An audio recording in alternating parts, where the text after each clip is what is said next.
السلام علیکم ورحمۃ اللہ وبرکاتہ۔ عزیز ساتھیو، میں امید کرتا ہوں کہ آپ خیر و عافیت سے ہوں گے۔ آج ہم سورۃ غافر آیت نمبر 41 سے آگے مطالعہ کرنے جا رہے ہیں۔ اعوذ باللہ من الشیطان الرجیم، بسم اللہ الرحمن الرحیم۔ وَيَا قَوْمِ مَا لِي أَدْعُوكُمْ إِلَى النَّجَاةِ وَتَدْعُونَنِي إِلَى النَّارِ۔ اے میری قوم، کیا بات ہے کہ میں تو تمہیں نجات کی طرف بلاتا ہوں اور تم مجھے آگ کی طرف بلاتے ہو۔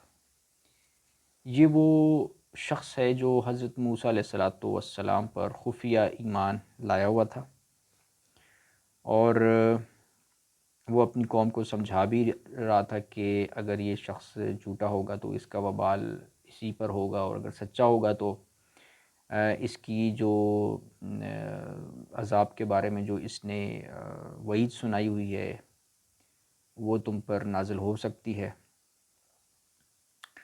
تو وہ شخص اپنی قوم کو یہ کہہ رہا ہے کہ اے میری قوم، کیا بات ہے کہ میں تو تمہیں نجات کی طرف بلاتا ہوں اور تم مجھے آگ کی طرف بلاتے ہو۔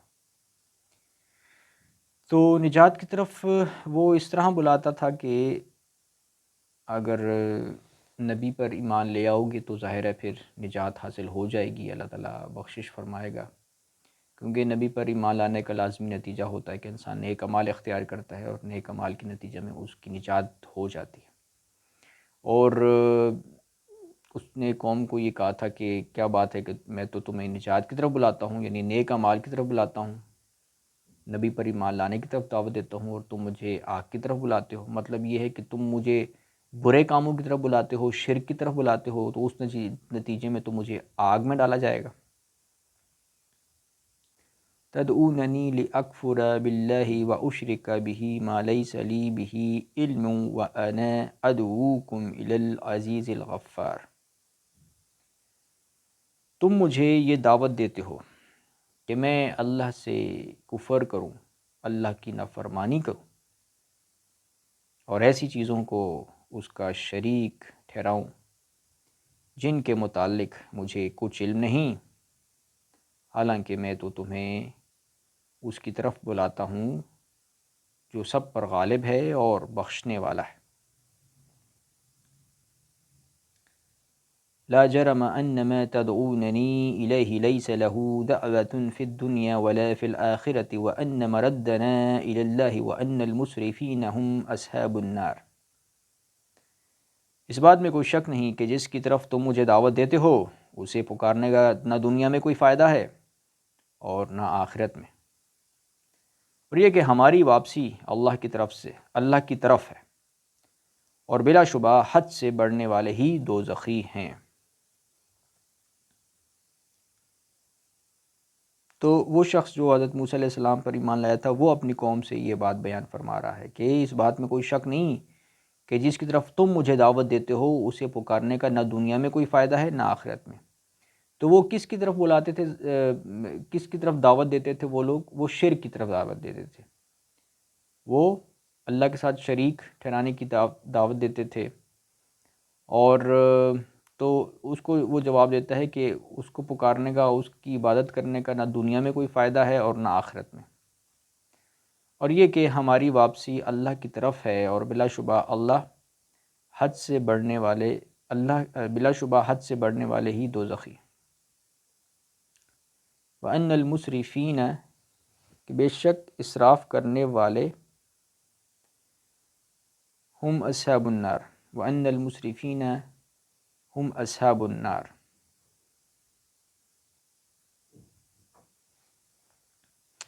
مسرف یعنی اسراف سے نکلا ہے، اور اسراف کہتے ہیں کہ زیادتی کرنا، حد سے زیادہ، اور اس کا یہاں پہ مطلب یہ ہے کہ اسراف یعنی اللہ تعالیٰ نے جو نعمتیں دے رکھی ہیں، جو جسم زندگی کی جو نعمت دی ہے، آنکھیں ہیں، عقل ہے، ہاتھ بازو ہیں، زندگی ہے، تو یہ اللہ تعالیٰ نے اس لیے دی ہے کہ ان نعمتوں کو اللہ تعالیٰ کے احکامات کے تابع استعمال کیا جائے۔ تو ان کو اللہ کے احکامات کے تابع استعمال نہ کرنا جو ہے یہ اسراف ہے۔ اللہ تعالیٰ نے جس طرح استعمال کرنے کا حکم فرمایا ہے زندگی کو، تو اس طرح ان نعمتوں کو استعمال کرنا چاہیے. اسی طرح کھانے پینے کی جو اشیاء ہیں ان کو بھی اور زندگی کو بھی. تو جو ان نعمتوں کو اللہ تعالیٰ کے احکامات کے تابع استعمال نہیں کرتا وہ ہوتا ہے مسرف، اسراف کرنے والا. اسی طرح اسراف کا لفظ اس میں بھی استعمال ہوتا ہے کہ جو چیزیں ضائع کرتا ہے، فضول خرچ کرتا ہے، فضول خرچی کرتا ہے، تو وہ بھی اسراف کہلاتا ہے. اور ظاہر ہے اسلام میں یہ بھی تعلیم ہے کہ انسان جو ہے وہ اللہ تعالیٰ کی نعمتوں کو جو ہے وہ ضائع نہ کرے اور فضول خرچی بھی نہ کرے، ٹھیک ہے نا. یعنی کوئی بھی چیز اللہ تعالیٰ کی جو نعمت دنیا میں موجود ہے اس کا ناجائز استعمال نہ کرے، فضول خرچی اس میں نہ کرے. تو فرمایا جو حد سے بڑھنے والے ہیں، اسراف کرنے والے ہیں، یعنی یہاں پر اسراف کا مطلب یہ ہے کہ اللہ تعالیٰ نے نبی بھیجا ہے کہ نبی کی بات مانو اور اللہ تعالیٰ کی اطاعت کرو اور اپنی زندگی کو اللہ کی مرضی کے مطابق گزارو. تو لوگ نہیں گزار رہے. فرعون کی قوم جو ہے تو ان کے لیے یہ بتایا کہ اللہ تعالیٰ جو ہے جو اسراف کرنے والے ہیں وہ اللہ کے نزدیک جو ہیں وہ آگ میں ڈالے جائیں گے. فَسَتَذْكُرُونَ مَا أَقُولُ لَكُمْ وَأُفَوِّضُ أَمْرِي إِلَى اللَّهِ إِنَّ اللَّهَ بَصِيرٌ بِالْعِبَادِ.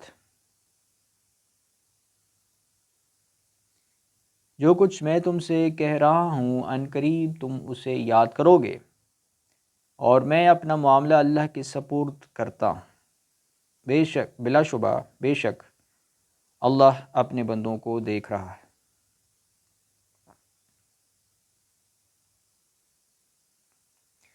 تو اس شخص نے جو حضرت موسیٰ علیہ السلام پر خفیہ طور پر ایمان لایا تھا، اس نے یہ دعوت تبلیغ کر دی تھی کہ عن قریب تم اس بات کو یاد کرو گے، یعنی یہ جو نصیحتیں میں کر رہا ہوں تم ان نصیحتوں کو یاد کرو گے، پچھتاؤ گے اور میں اپنا معاملہ جو ہے وہ اللہ کے سپرد کرتا ہوں. بلا شبہ اللہ اپنے بندوں کو دیکھ رہا ہے. مطلب یہ کہ اللہ تعالیٰ کے سپرد میں اپنا معاملہ کرتا ہوں، اللہ تعالیٰ اپنے بندوں کو دیکھ رہا ہے اور اللہ تعالیٰ ہی میری حفاظت فرمائے گا ہر شر سے. فَوَقَاهُ اللَّهُ سَيِّئَاتِ مَا مَكَرُوا وَحَاقَ بِآلِ فِرْعَوْنَ سُوءُ الْعَذَابِ. ان لوگوں نے جو چالیں اس مرد مومن کے خلاف چلی تھیں اللہ نے ان سے اسے بچا لیا اور آل فرعون خود ہی برے عذاب میں گھر گئے. تو وہ برا عذاب ان آل فرعونیوں پر جو تھا وہ دنیا میں بھی نازل ہوا اور وہ غرق کر دیے گئے، اور جو وہ مرد مومن تھا اللہ تعالیٰ نے اس کی حفاظت فرمائی، کیونکہ اللہ تعالیٰ جو ہے وہ نیک لوگوں کی، مومنوں کی اس دنیا میں بھی حفاظت فرماتا ہے.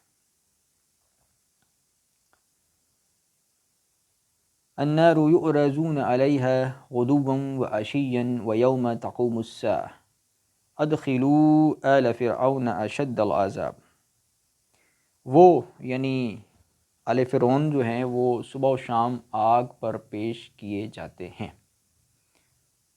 یعنی اب وہ غرق کر دیے گئے تھے، جو آل فرعون اور فرعون جو تھا وہ غرق کر دیا گیا تھا. اس کے ماننے والے، اس کے پیروکار سب جو تھے وہ حضرت موسیٰ علیہ السلام پر جو ایمان نہیں لائے تھے وہ غرق کر دیے گئے تھے. تو اب وہ عالم برزخ میں ہیں، ابھی قیامت قائم نہیں ہوئی، لیکن اللہ تعالیٰ فرماتا ہے کہ وہ صبح و شام آگ پر پیش کیے جاتے ہیں. یعنی عالم برزخ جو عالم ہے، اب یہ عالم برزخ کون سی جگہ ہے؟ یہ وہ جگہ ہے جو قبر ہوتی ہے، اور قبر سے مراد یہ جسمانی قبر نہیں ہے. جسمانی قبر جو ہمیں نظر آتی ہے، مٹی میں ہم دفن کر دیتے ہیں، اصل میں جو یہ تو جسمانی اعتبار سے قبر ہے نا. اصل قبر وہ ہے جہاں پہ روح کو رکھا جاتا ہے، اور وہ ایک روحانی قبر ہوتی ہے، ٹھیک ہے نا. کیونکہ دنیا میں آپ دیکھتے ہیں کہ بہت سارے لوگوں کو جلا بھی دیا جاتا ہے، ٹھیک ہے، جو مطلب یہ ہوتا ہے کہ پانی میں وہ غرق ہو جاتے ہیں اور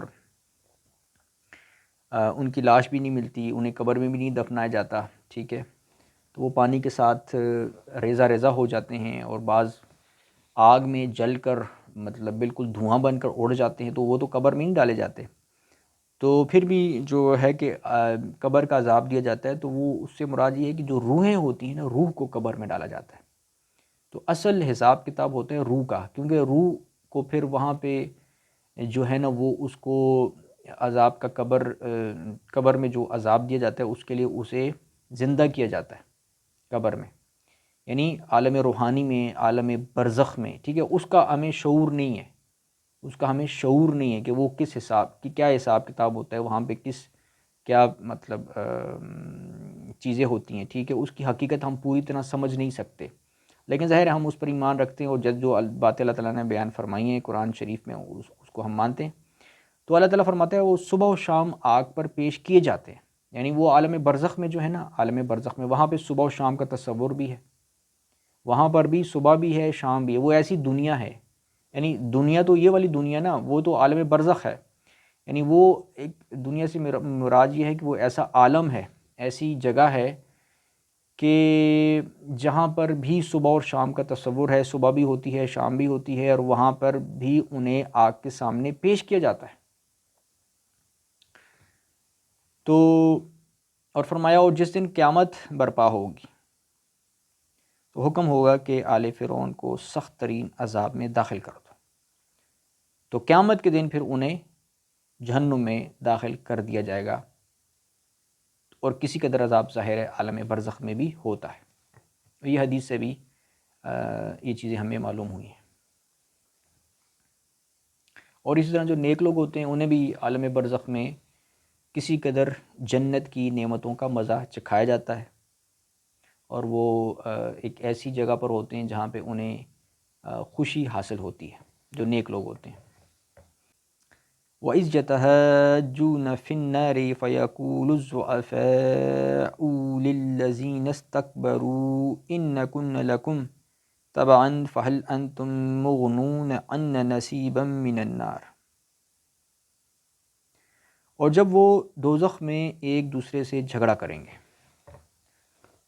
جو دوزخی لوگ ہوں گے، تو کمزور لوگ متکبر لوگوں سے پوچھیں گے، بڑا بننے والے جو لوگ ہیں ان سے پوچھیں گے، جنہوں نے تکبر اختیار کیا، جنہوں نے بڑائی اختیار کی دنیا میں، کیونکہ ظاہر ہے دنیا میں عام طور پر کیا ہوتا ہے کہ جو کمزور لوگ ہوتے ہیں وہی دوسرے جو بڑے لوگ ہوتے ہیں ان کی مطابقت اختیار کر رہے ہوتے ہیں، ٹھیک ہے، اور جو بڑے لوگ ہوتے ہیں جیسے حکمران ہو گئے، ٹھیک ہے، یا کسی جماعت کے لیڈر ہو گئے یا بزرگ ہو گئے، تو وہ ان کا ایک ان میں ایک بڑائی ہوتی ہے کہ جی ہم بڑے لوگ ہیں، ہم بزرگ لوگ ہیں، ہمارے پاس اتھارٹی ہے، پاور ہے۔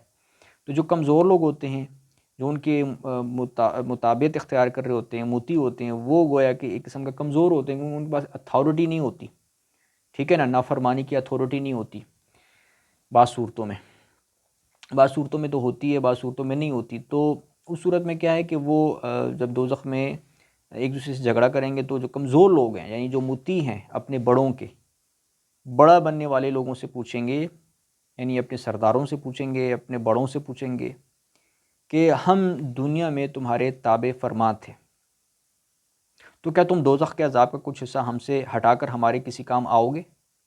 یعنی دنیا میں تو ہم تمہارے تابع فرما تھے، ہم تمہاری اطاعت کرتے تھے، ہم تمہاری مطابعت اختیار کرتے تھے، تو کیا اب یہاں پہ جہنم میں تم ہمارے کسی کام آؤ گے؟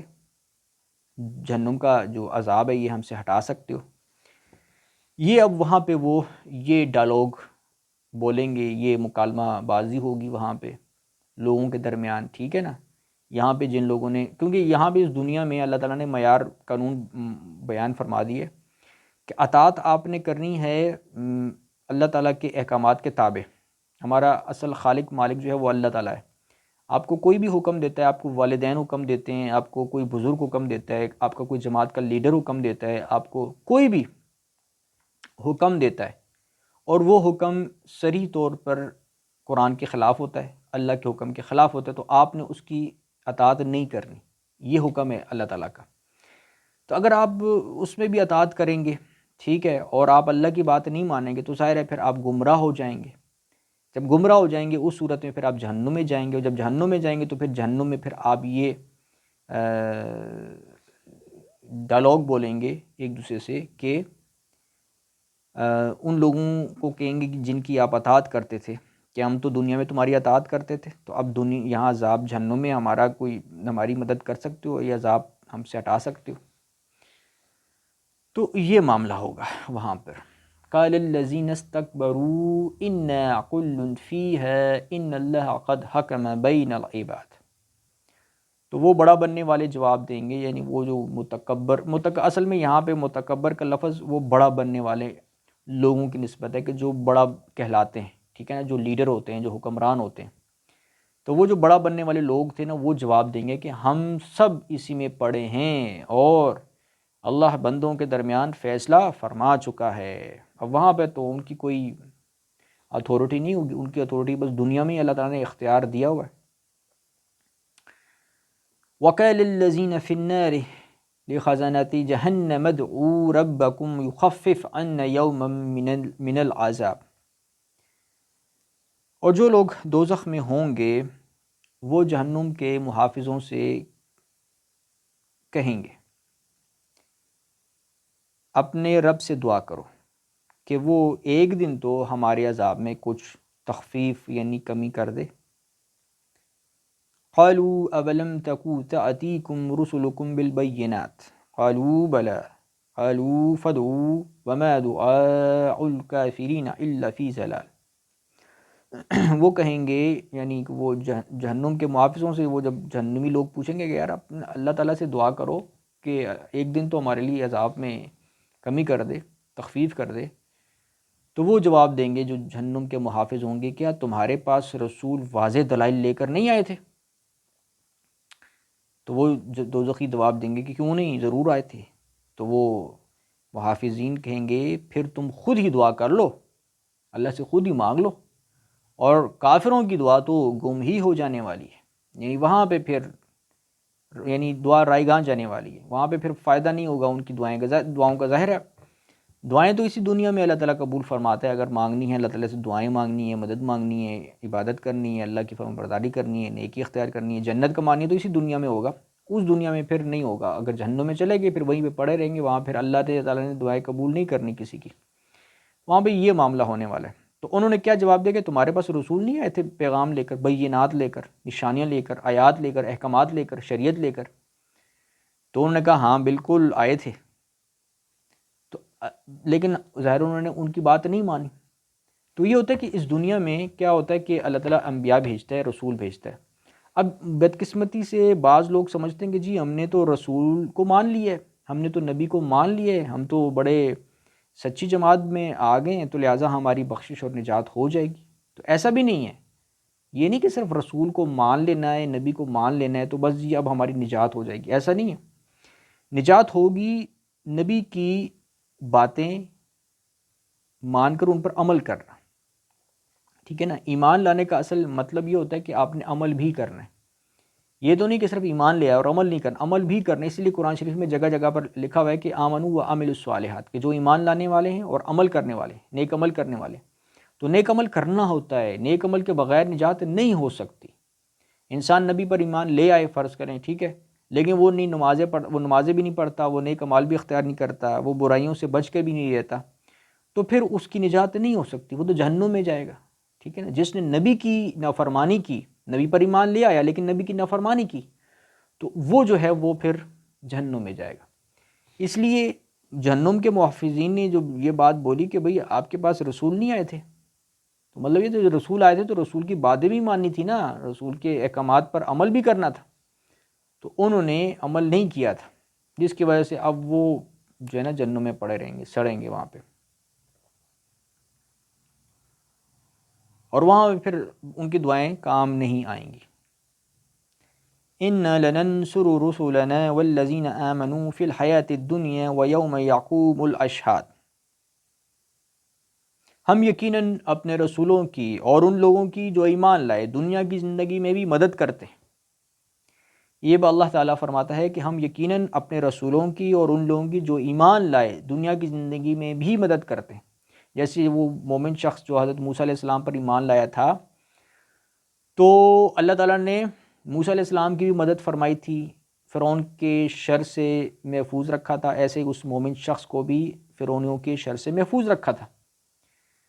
تو اللہ تعالیٰ مدد اس طرح فرماتا ہے۔ تو ہم یقیناً اپنے رسولوں کی اور ان لوگوں کی جو ایمان لائے دنیا کی زندگی میں بھی مدد کرتے ہیں، اور اس دن بھی کریں گے جب گواہ کھڑے کیے جائیں گے، یعنی جب گواہیاں دی جائیں گی آخرت کے دن، جب گواہی دی جائے گی کہ کس نے کیسے اعمال اختیار کیے تھے۔ یوم لا ينفع الظالمین معذرتهم ولهم اللعنة ولهم سوء الدار، جس دن ظالموں کو ان کی معذرت کچھ بھی فائدہ نہ دے گی اور ان کے لیے لعنت ہے اور برا گھر ہے۔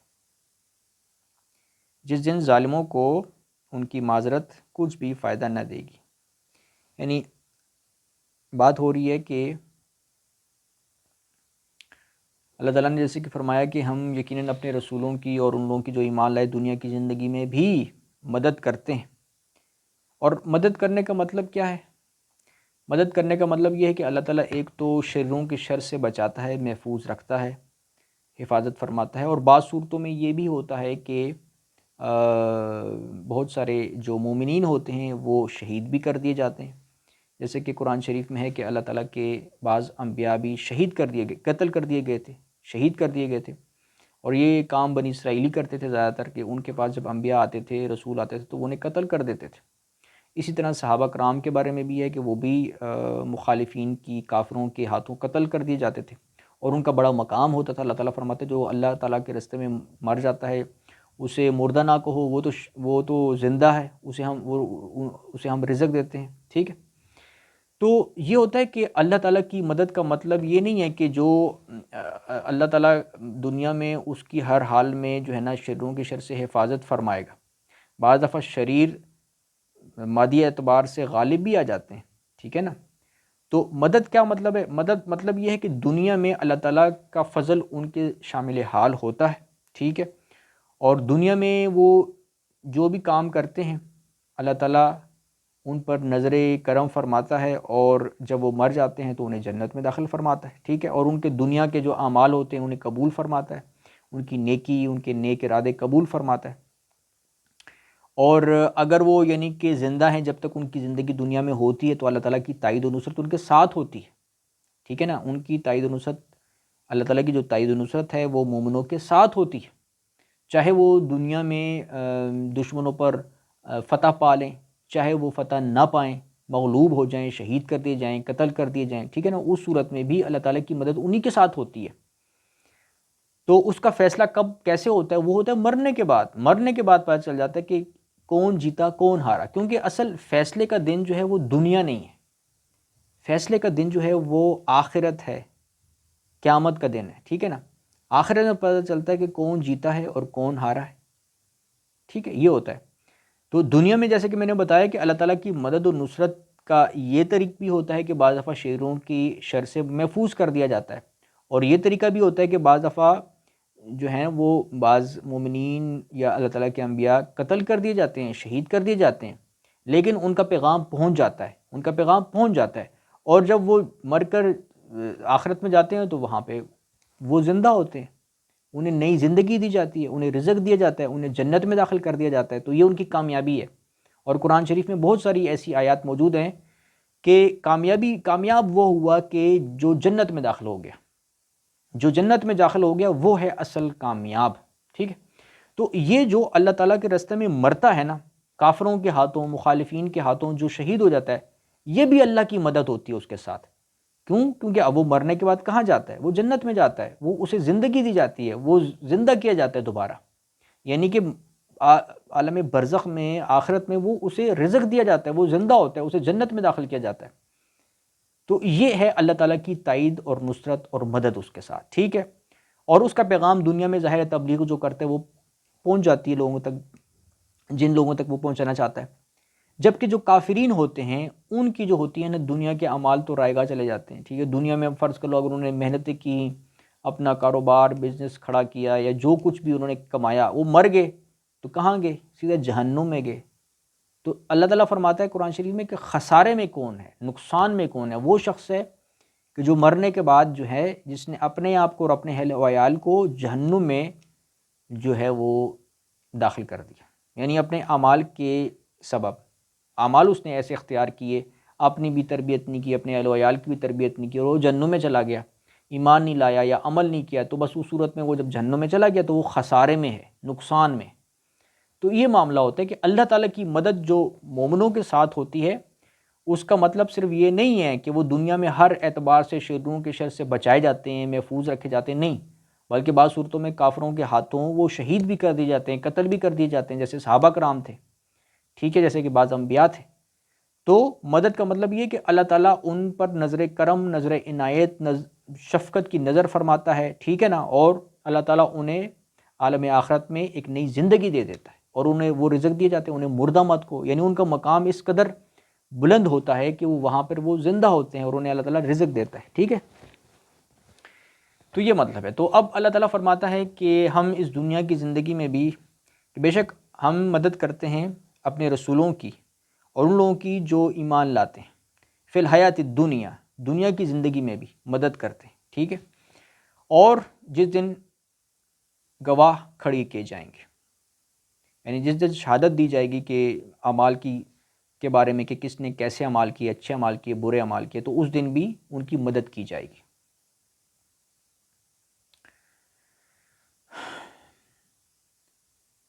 یوم لا ينفع الظالمین معذرتهم ولہم اللعنۃ ولہم سوء الدار، جس دن ظالموں کو ان کی معذرت کچھ بھی فائدہ نہ دے گی، یعنی وہ جو گواہی والا دن ہوگا جس دن لوگ گواہیاں دیں گے، فرشتے، انبیاء گواہیاں دیں گے، اور جو لوگ خود گواہی دیں گے، جو مطلب اللہ تعالیٰ نے دیگر آیات میں فرمایا کہ اس دن جو ہے نا وہ انسان کی جو ہے نا وہ انسان کا وجود خود گواہی دے گا، اس کی سکن، جلد خود بولے گی، گواہی دے گی۔ تو وہ جو دن ہوگا نا، اس دن اللہ تعالیٰ فرماتا ہے ظالموں کو ان کی معذرت کچھ بھی فائدہ نہ دے گی، جو بھی ایکسکیوز وہ کریں گے، اللہ تعالیٰ سے معافی مانگیں گے اس دن کہ اللہ ہمیں معاف کر دے، ہم معذرت چاہتے ہیں، ہم سے بہت بڑی بھول ہو گئی، ہم تو تباہ ہو گئے، اب تو بس ہمیں یہاں معاف ہی کر دے، تو بڑا غفور الرحیم ہے، تو تجھ سے بڑھ کر تو کوئی رحم فرمانے والا ہی نہیں ہے، تو بس اب تو ہم جیسے نالائق بندوں کو جہنم میں ڈال کے تجھے مطلب تیرا کوئی نقصان تو نہیں ہونے والا، تو لہٰذا ہمیں تو معاف ہی کر دے، ہم معذرت چاہتے ہیں۔ جو مرضی بول لو اس وقت، یعنی جو کافر لوگ ہیں، جو ظالم لوگ ہیں، جو مرضی بولیں گے نا اس وقت، اللہ فرماتا ہے ان کی معذرت، ان کا ایکسکیوز قبول نہیں کیا جائے گا۔ ادھر ہی توبہ کرنی ہے، ادھر ہی معافی مانگنی ہے، اپنے گناہوں سے کر لو اور پکی توبہ مانگ لو، تاکہ مرنے کے، اور مطلب یہ کہ اس دنیا میں اپنی اصلاح کر لو، یہ نہیں کہ مطلب ادھر توبہ کی ادھر گناہ کیا، اس نیت سے توبہ نہیں کرنی کہ بھئی آج توبہ کر لوں، کل دوبارہ گناہ کر لوں گا، پھر توبہ کر لوں، پھر گناہ کر لوں گا، یہ اس نیت سے توبہ یہ نہیں ہوتی۔ توبہ کا مطلب یہ ہوتا ہے کہ سچی توبہ اس دنیا میں کر لو اور اپنے آپ کو نیک بنا لو، صالح بنا لو، ٹھیک ہے، تو اللہ تعالیٰ معاف فرما دے گا۔ ورنہ اس دن پھر اگر گناہ لے کر حاضر ہو جاؤ گے اللہ تعالیٰ کے حضور، تو پھر اس وقت اللہ تعالیٰ فرماتا ہے کہ معذرت، ایکسکیوز اور معافی قبول نہیں کی جائے گی، یہ ہوگا معاملہ وہاں پہ۔ اور وَلَهُمُ اللَّعْنَةُ وَلَهُمْ سُوءُ الدَّارِ، اور ان کے لیے لعنت ہے اور برا گھر ہے، یعنی جہنم جو ہے وہ سب سے برا گھر ہے ان کے لیے اور لعنت ہے۔ وَلَقَدْ آتَيْنَا مُوسَى الْهُدَىٰ وَأَوْرَثْنَا بَنِي إِسْرَائِيلَ الْكِتَابَ، ہم نے موسیٰ علیہ السلام کو ہدایت عطا فرمائی اور بنی اسرائیل کو کتاب توریت کا وارث بنایا۔ هُدًى وَذِكْرَىٰ لِأُولِي الْأَلْبَابِ، جو اہل عقل کے لیے ہدایت اور نصیحت تھی۔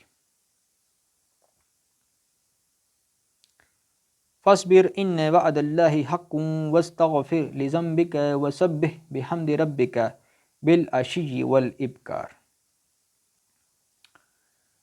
بس آپ صبر کیجئے، بلا شبہ اللہ کا وعدہ سچا ہے، اور اپنے لوگوں کی معافی مانگیے، اپنے لوگوں کے لیے معافی مانگیے، اور صبح و شام اپنے رب کی حمد کے ساتھ اس کی تسبیح کیجیے۔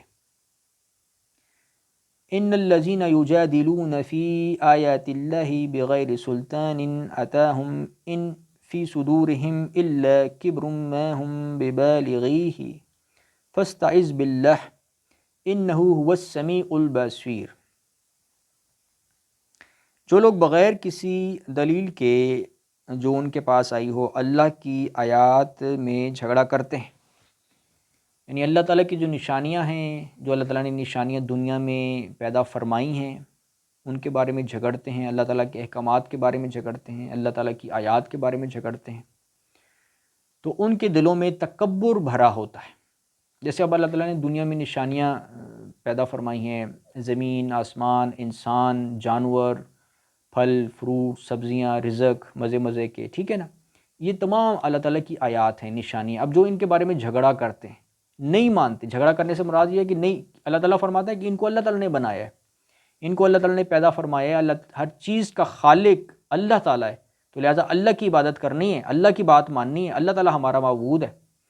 اب جو یہ نہیں مانتا تو وہ گویا اللہ سے جھگڑا کرتا ہے، وہ یعنی اللہ تعالیٰ کی آیتوں کے بارے میں جھگڑا کرتا ہے، کہتا ہے نہیں بھائی میں نہیں مانتا، یہ آسمان زمین اللہ نے نہیں بنائے، معاذ اللہ، یہ رزق اللہ نے پیدا نہیں فرمایا، یہ جو میں اپنی محنت سے محنت مزدوری کرتا ہوں یہ تو میرا مال ہے، یہ تو میرا حق ہے، اس میں تو ساری میری مرضی چلے گی، اللہ تعالیٰ کی مرضی نہیں چلے گی۔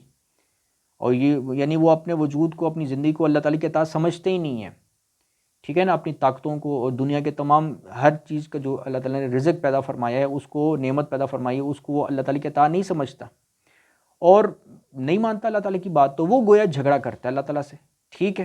اور اس طرح جو اللہ تعالیٰ نے احکامات دیے ہیں کہ نمازیں پڑھا کرو، والدین کی خدمت کرو، رشتہ داروں کے ساتھ اچھا سلوک کرو، پڑوسیوں سے اچھا سلوک کرو، کسی کو دکھ نہ دو، گناہ نہ کرو، ٹھیک ہے نا، وہ نہیں مانتا، وہ جھگڑا کرتا ہے، وہ کہتا ہے بھائی میں نہیں مانتا۔ تو یہ ہے یجادلون، یہ جو ہے یہ جھگڑا کرنا ہے کہ وہ اللہ تعالیٰ کی آیات کے بارے میں، نشانوں کے بارے میں جھگڑا کرتا ہے، نہیں مانتا، تو ان کے دلوں میں تکبر بھرا ہوتا ہے۔ کیوں وہ ایسا کیوں کرتا ہے؟ کیونکہ اس کے دل میں، ان کے اندر کبر ہوتا ہے، بڑائی ہوتی ہے، میں بڑی چیز ہوں جی۔ اس وقت بھی آپ دیکھیں زیادہ تر جو دہریہ لوگ ہوتے ہیں نا، جو یہ کام کرتے ہیں، دیکھیں دہریہ دو قسم کے ہوتے ہیں، ایک تو وہ ہوتے ہیں کہ جو زبان سے کہتے ہیں بھئی ہم نہیں مانتے اللہ تعالیٰ کو، اللہ کا وجود ہی نہیں ہے، اللہ نہیں ہے، معاذ اللہ، استغفر اللہ۔ اور بعض ایسے ہوتے ہیں کہ جو کہتے ہیں کہ بھئی ہم اللہ تعالیٰ کو مانتے ہیں، اللہ ہے، بالکل اللہ تعالیٰ نے ہر چیز بنائی، لیکن بس اصل میں وہ دل سے یہ چیز نہیں مانتے، وہ عملی طور پہ اللہ تعالیٰ کی کوئی بات نہیں مانتے، ٹھیک ہے۔ تو وہ عملی طور پر دراصل دہریہ ہوتے ہیں، نہ نمازیں پڑھیں گے، نہ اللہ تعالیٰ کے احکامات کی پرواہ کریں گے، نہ روزے رکھیں گے، نہ نیک عمل کریں گے، نہ برائیوں سے بچ کے رہیں گے، ہر قسم کا جو گناہ جو دہریہ لوگ کرتے ہیں، جو کافر کرتے ہیں، وہی کریں گے، تو وہ ہوتے ہیں عملی طور پر دہریہ۔ تو یہ ہر قسم کے جو دہریہ ہوتے ہیں نا، آپ جب ان کو تھوڑا سا ان کو اگر آپ جج کریں، تھوڑا سا غور کریں، ان کی آبزرویشن کریں، تو آپ کو پتہ چلے گا ان میں کبر پایا جاتا ہے، تکبر، بڑائی، میں بڑی چیز ہوں جی، میں بڑی چیز ہوں، جو میں چاہتا ہوں وہ ہوگا۔ تو اکثر وہ ایسے ہی لوگ ہوتے ہیں جو کہتے ہیں میری زندگی میری مرضی، میرا جسم میری مرضی، وہ سمجھتے ہیں یہ ہمارا جسم ہے، یہ ہماری زندگی، ہم مالک ہیں اس کے۔ حالانکہ اللہ تعالیٰ تو فرماتا ہے کہ یہ جو زندگی ہے، یہ جسم ہے، اس کا مالک اللہ ہے، اللہ نے حساب لینا ہے کہ اس کو کیسے استعمال کیا۔ آپ نے اپنی محنت سے بھی جو رزق کمایا ہے، جو محنت مزدوری کی ہے، لاکھوں کروڑوں اربوں روپیہ کمایا ہے، وہ آپ کا نہیں ہے، وہ آپ نے اللہ تعالیٰ کی قوت سے مدد لے کر، اللہ تعالیٰ کی نعمت سے، ہاتھ پاؤں، عقل، دماغ، آنکھیں، ان کو استعمال کر کے آپ نے یہ چیزیں کمائی ہیں، تو لہٰذا یہ اللہ تعالیٰ کی عطا کردہ ہے۔ اللہ تعالیٰ آپ کو آنکھیں، عقل، ہاتھ پیر نہ دیتا، زندگی نہ دیتا، قوت نہ دیتا، ٹھیک ہے نا، آپ کو اندھا بنا دیتا، آپ کو جو ہے وہ معذور پیدا کر دیتا، آپ کو ہاتھ بازو ٹانگیں نہ دیتا، عقل نہ دیتا، پاگل بناتا، تو آپ کیا یہ محنت مزدور کر سکتے، محنت کر سکتے، آپ دنیا میں پیسہ کما سکتے؟ نہیں کما سکتے۔ تو قوت، طاقت ساری اللہ تعالیٰ کی ہے، تو لہٰذا یہ نہیں آپ نے کہنا کہ میرا جسم میری مرضی، میری زندگی میری مرضی، یہ شرک ہے۔ تو یہ جو لوگ ایسی باتیں کرتے ہیں، جو اللہ تعالیٰ کی باتیں نہیں مانتے، بغاوت کرتے ہیں اللہ تعالیٰ کی نشانیوں سے، یہ ہوتے ہیں اصل میں متکبر لوگ۔ آپ نے اگر دیکھنا ہے کہ کون بندہ متکبر ہے، کون نہیں ہے، آپ یہ دیکھیے بندہ نمازی ہے کہ نہیں، نمبر ایک۔ پھر دوسرا یہ دیکھیں کہ وہ اللہ تعالیٰ کے دیگر احکامات پر بھی عمل کر رہا ہے کہ نہیں، خالی صرف دکھاوے کی نماز تو نہیں پڑھا، نمازیں بھی پڑھتا بھی ہے اور باقی اخلاقیات بھی اس کے اچھے ہیں، برائیوں سے بری چیزوں سے، بد نظری سے، فحاشی سے، چوری چکاری سے، جھوٹ سے، ان چیزوں سے بچ کر بھی رہتا ہے کہ نہیں رہتا ہے؟ تو اگر رہتا ہے تو ٹھیک ہے، پھر تو وہ یہ تکبر نہیں ہے، پھر یہ عاجز بندہ ہے، مسکین بندہ ہے، متقی بندہ ہے۔ لیکن اگر وہ نہیں بچ کے رہتا، وہ نہیں مانتا، اللہ تعالیٰ کے احکامات کی پرواہ نہیں کرتا، تو پھر سمجھ لیں وہ ہے متکبر انسان۔ تو اللہ فرماتا ہے ان کے دلوں میں کبر ہوتا ہے، وہ اپنے آپ کو بڑا سمجھتے ہیں، اور اللہ فرماتا ہے مگر وہ اس بڑائی کو پا نہیں سکتے جس کی وہ آرزو رکھتے ہیں۔ لہٰذا آپ ان کی شرارتوں سے اللہ کی پناہ مانگیے، ان سے آپ اللہ تعالیٰ کی پناہ مانگیے، ٹھیک ہے، اللہ تعالیٰ کی پناہ مانگیے ان کی شرارتوں سے۔ بلا شبہ وہ سب کچھ سننے والا، دیکھنے والا ہے۔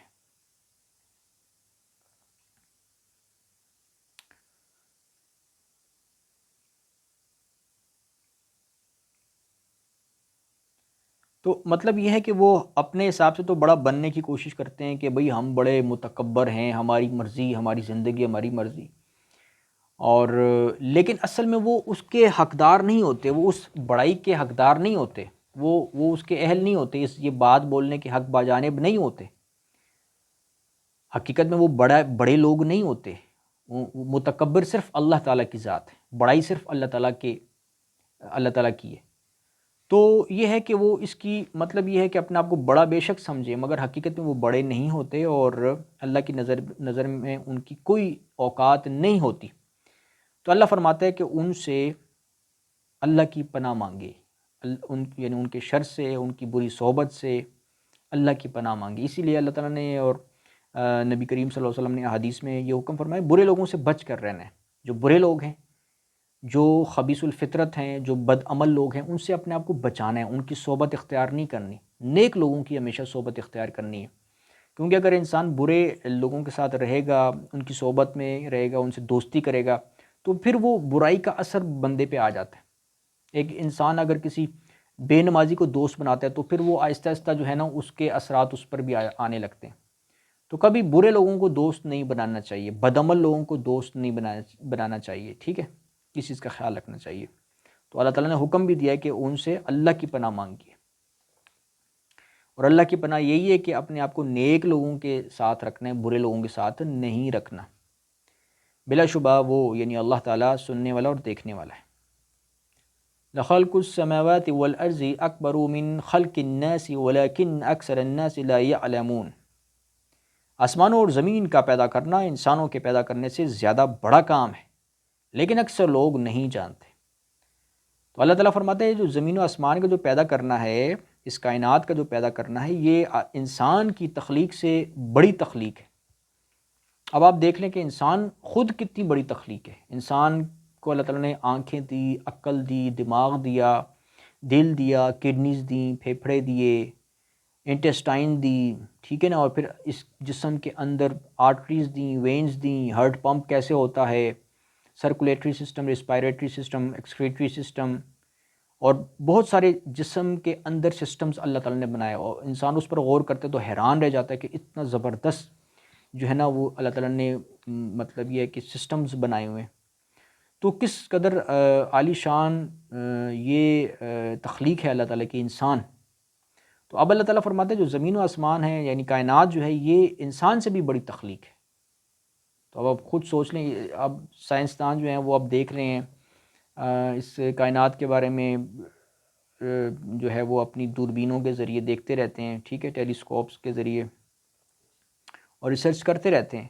تو اب یہ اللہ تعالیٰ نے فرمایا ہے کہ جو زمین و آسمان کی جو تخلیق ہے وہ انسان کی تخلیق سے بھی بڑی ہے، لیکن اکثر لوگ نہیں جانتے۔ یہ بھی اللہ تعالیٰ نے فرما دیا کہ وَلَكِنَّ أَكْثَرَ النَّاسِ لَا يَعْلَمُونَ، اکثر لوگ اس چیز کا علم نہیں رکھتے۔ وَمَا يَسْتَوِي الْأَعْمَى وَالْبَصِيرُ وَالَّذِينَ آمَنُوا وَعَمِلُوا الصَّالِحَاتِ وَلَا الْمُسِيءُ قَلِيلًا مَا تَتَذَكَّرُونَ۔ نابینا اور بینا برابر نہیں ہو سکتے، اور جو لوگ ایمان لائیں اور اچھے عمل کریں وہ اور بدکار یکساں نہیں ہو سکتے، مگر تم لوگ کم ہی سوچتے ہو۔ یعنی جیسے اندھے اور بینا برابر نہیں ہو سکتے، اسی طرح جو ایمان لانے والے ہیں اور عمل کرنے والے ہیں اور جو گناہ گار لوگ ہیں وہ برابر نہیں ہو سکتے، ان میں فرق ہے۔ تو اللہ تعالیٰ فرماتا ہے قلیلا ما تتذکرون، مگر تم لوگ کم ہی سوچتے ہو، یعنی جو انسان ہے، نوع انسانی ہے، یہ کم ہی سوچتی ہے، غور کرتی ہے، یا کم ہی نصیحت پکڑتی ہے۔ اس لیے اگر آپ دیکھیں دنیا میں اکثریت جو ہوتی ہے وہ برائیاں کرتی ہے، اکثریت جو ہوتی ہے وہ برائیاں کرتی ہے، وہ گناہ کرتی ہے۔ یہ قرآن شریف کی پیشگوئی ہے، ہمیشہ دنیا میں اکثریت گمراہی ہوتی ہے۔ تو بہت ساری آیات قرآن شریف میں ہیں جس میں اس بات کا تذکرہ کیا ہوا ہے کہ جو اکثریت ہوتی ہے وہ ایمان لانے والی نہیں ہوتی، وہ بدعمل ہوتی ہے۔ جیسے ایک آیت ہے کہ اگر آپ نے ان زمین میں رہنے والے لوگوں کی اکثریت کی پیروی کی تو وہ آپ کو اللہ کے راہ سے گمراہ کر دیں گے۔ تو اس وقت بھی آپ یوٹیوب پر دیکھ لیں، سوشل میڈیا پر دیکھ لیں، جو بے حیائی کی چیزیں ہوتی ہیں، بے حیائی کی ویڈیوز ہوتی ہیں، بے حیائی کے ولاگز ہوتے ہیں، ان کے ویوز لاکھوں کروڑوں آتے ہیں۔ لیکن جو دین کی ویڈیوز ہوتی ہیں، جو علماء کرام جس میں درس قرآن دیتے ہیں، درس حدیث دیتے ہیں، اسلام کی باتیں بتاتے ہیں، قرآن کی باتیں بتاتے ہیں، وہ لوگ بہت کم سنتے ہیں، ان کی ویوز تھوڑے ہوتے ہیں۔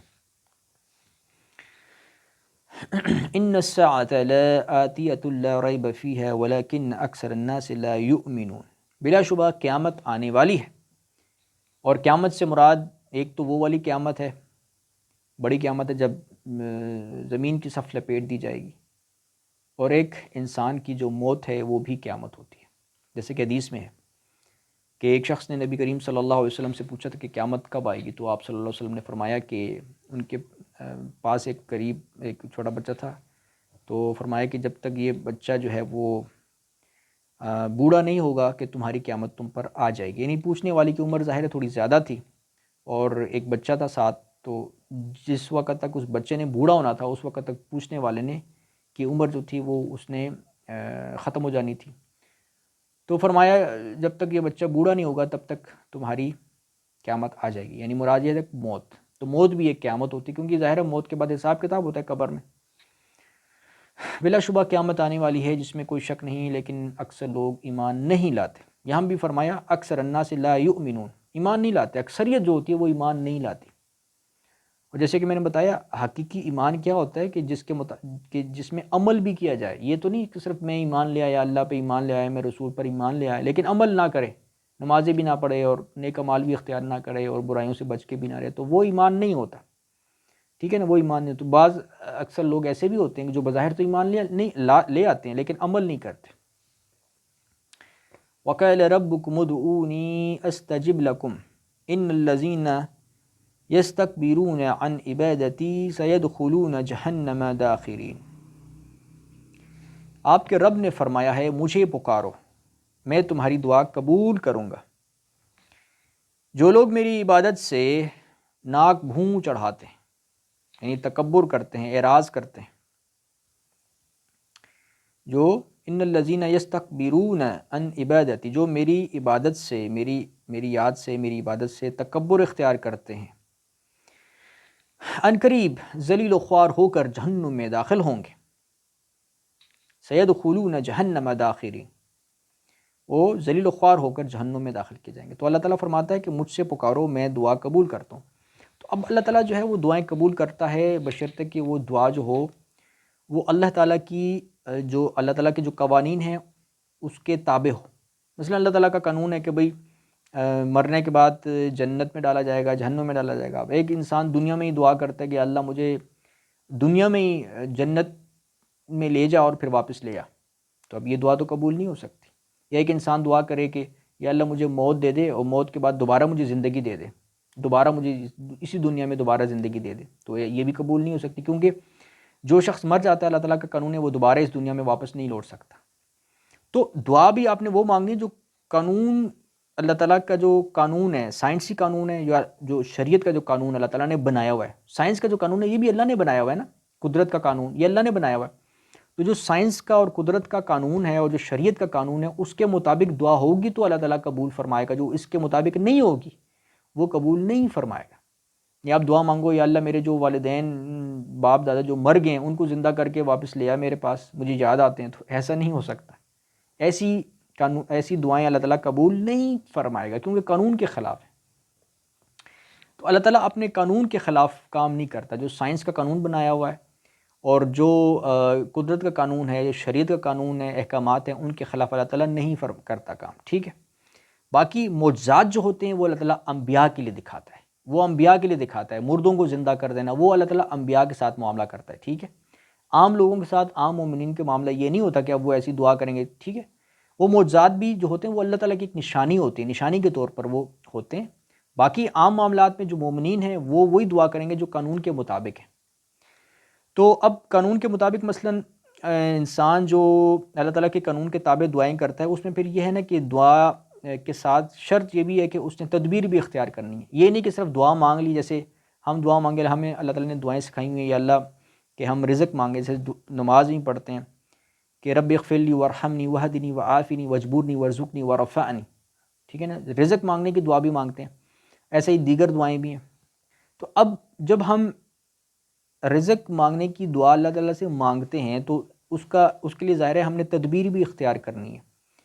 جب ہم کہتے ہیں یا اللہ مجھے رزق عطا فرما، تو اس کا مطلب یہ ہے کہ اب ہم نے تدبیر بھی اختیار کرنی ہے. ہم نے نوکری، محنت، مزدوری، روزگار کرنا ہے، یا اگر ہم نے نہیں کرنا تو ہمارے لیے کسی نے کرنا ہے. مثلا اگر ہم بچے ہیں، چھوٹے ہیں، ٹھیک ہے، ہم محنت مزدوری کرنے والے نہیں ہیں، اور ہمیں والدین نے سکھا دی ہیں دعائیں کہ ہم اللہ تعالیٰ سے دعائیں مانگیں، اور ہم اللہ تعالیٰ سے دعائیں مانگتے ہیں یا اللہ میں رزق عطا فرما. تو اب ہمیں رزق کیسے مل رہا ہے؟ وہ ہمارے لیے کوئی تدبیر اختیار کر رہا ہے، ہمارے والدین ہمارے لیے تدبیر اختیار کر رہے ہیں. ٹھیک ہے نا. یا آپ نے خود تدبیر اختیار کرنی ہے یا آپ کے لیے والدین تدبیر اختیار کریں گے، رزق کمائیں گے، تب آپ کے پاس رزق آئے گا. دعا صرف دعا کافی نہیں ہے. آپ دعا مانگتے نہیں کہ یا اللہ مجھے رزق دے، رزق دے، رزق دے، لیکن اگر جب تک آپ خود یا آپ کے لیے کوئی اور شخص تدبیر اختیار نہیں کرے گا، رزق کما کر نہیں لائے گا آپ کے لیے، یا آپ خود رزق نہیں کما کر لاؤ گے اپنے لیے، تب تک وہ دعا قبول نہیں کی جائے گی. ٹھیک ہے نا. تو دعا بھی قانون قدرت کے مطابق جو ہے وہ قبول ہوتی ہے کہ جو قانون اللہ تعالیٰ نے بنایا ہوا ہے اس حساب سے آپ نے کام کرنا ہے. تو دعا کے ساتھ تدبیر شرط ہے. اس طرح آپ کہتے ہو کہ یا اللہ مجھے رشتہ عطا فرما، میں نے شادی کرنی ہے، لیکن آپ اس کے لیے جو ہے وہ رشتہ ڈھونڈتے ہی نہیں ہیں. آپ کسی کو کہتے ہی نہیں ہے کہ بھئی کسی انسان سے رابطہ کر کے اسے نہیں کہتے کہ بھئی میں نے شادی کرنی ہے یا میں نے رشتہ ڈھونڈنا ہے، کسی کو رشتے کا پیغام بھی نہیں بھیجتے.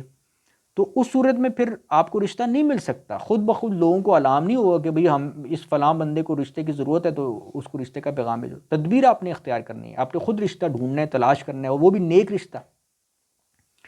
جیسے کہ نبی صلی اللہ علیہ وسلم نے فرمایا کہ نیک رشتہ اپنے لیے تلاش کرو. تو دعا جو آپ کرو گے اس کے لیے آپ نے تدبیر اختیار کرنی ہے. اسی طرح پھر جو دعائیں اللہ تعالیٰ نے ہمیں سکھائی ہوئی ہیں قرآن میں، حدیث میں، کہ ہدایت کی دعا مانگو. دعا جو دعائے فاتحہ ہے، سورہ فاتحہ میں نماز میں ہم دعا مانگتے ہیں کہ اہدنا الصراط المستقیم، یا اللہ مجھے سیدھے راستے کی طرف ہدایت فرما. تو اب سیدھا راستہ کیا ہے؟ اس کے لیے بھی آپ نے تدبیر اختیار کرنی ہے. یہ تو نہیں کہ آپ نے دعا مانگ لی اب اللہ تعالیٰ آپ کو الہام کرے گا، آپ پر وحی نازل فرمائے گا. معاذ اللہ، وحی تو بند ہو چکی ہے، ختم ہو چکی ہے. ٹھیک ہے.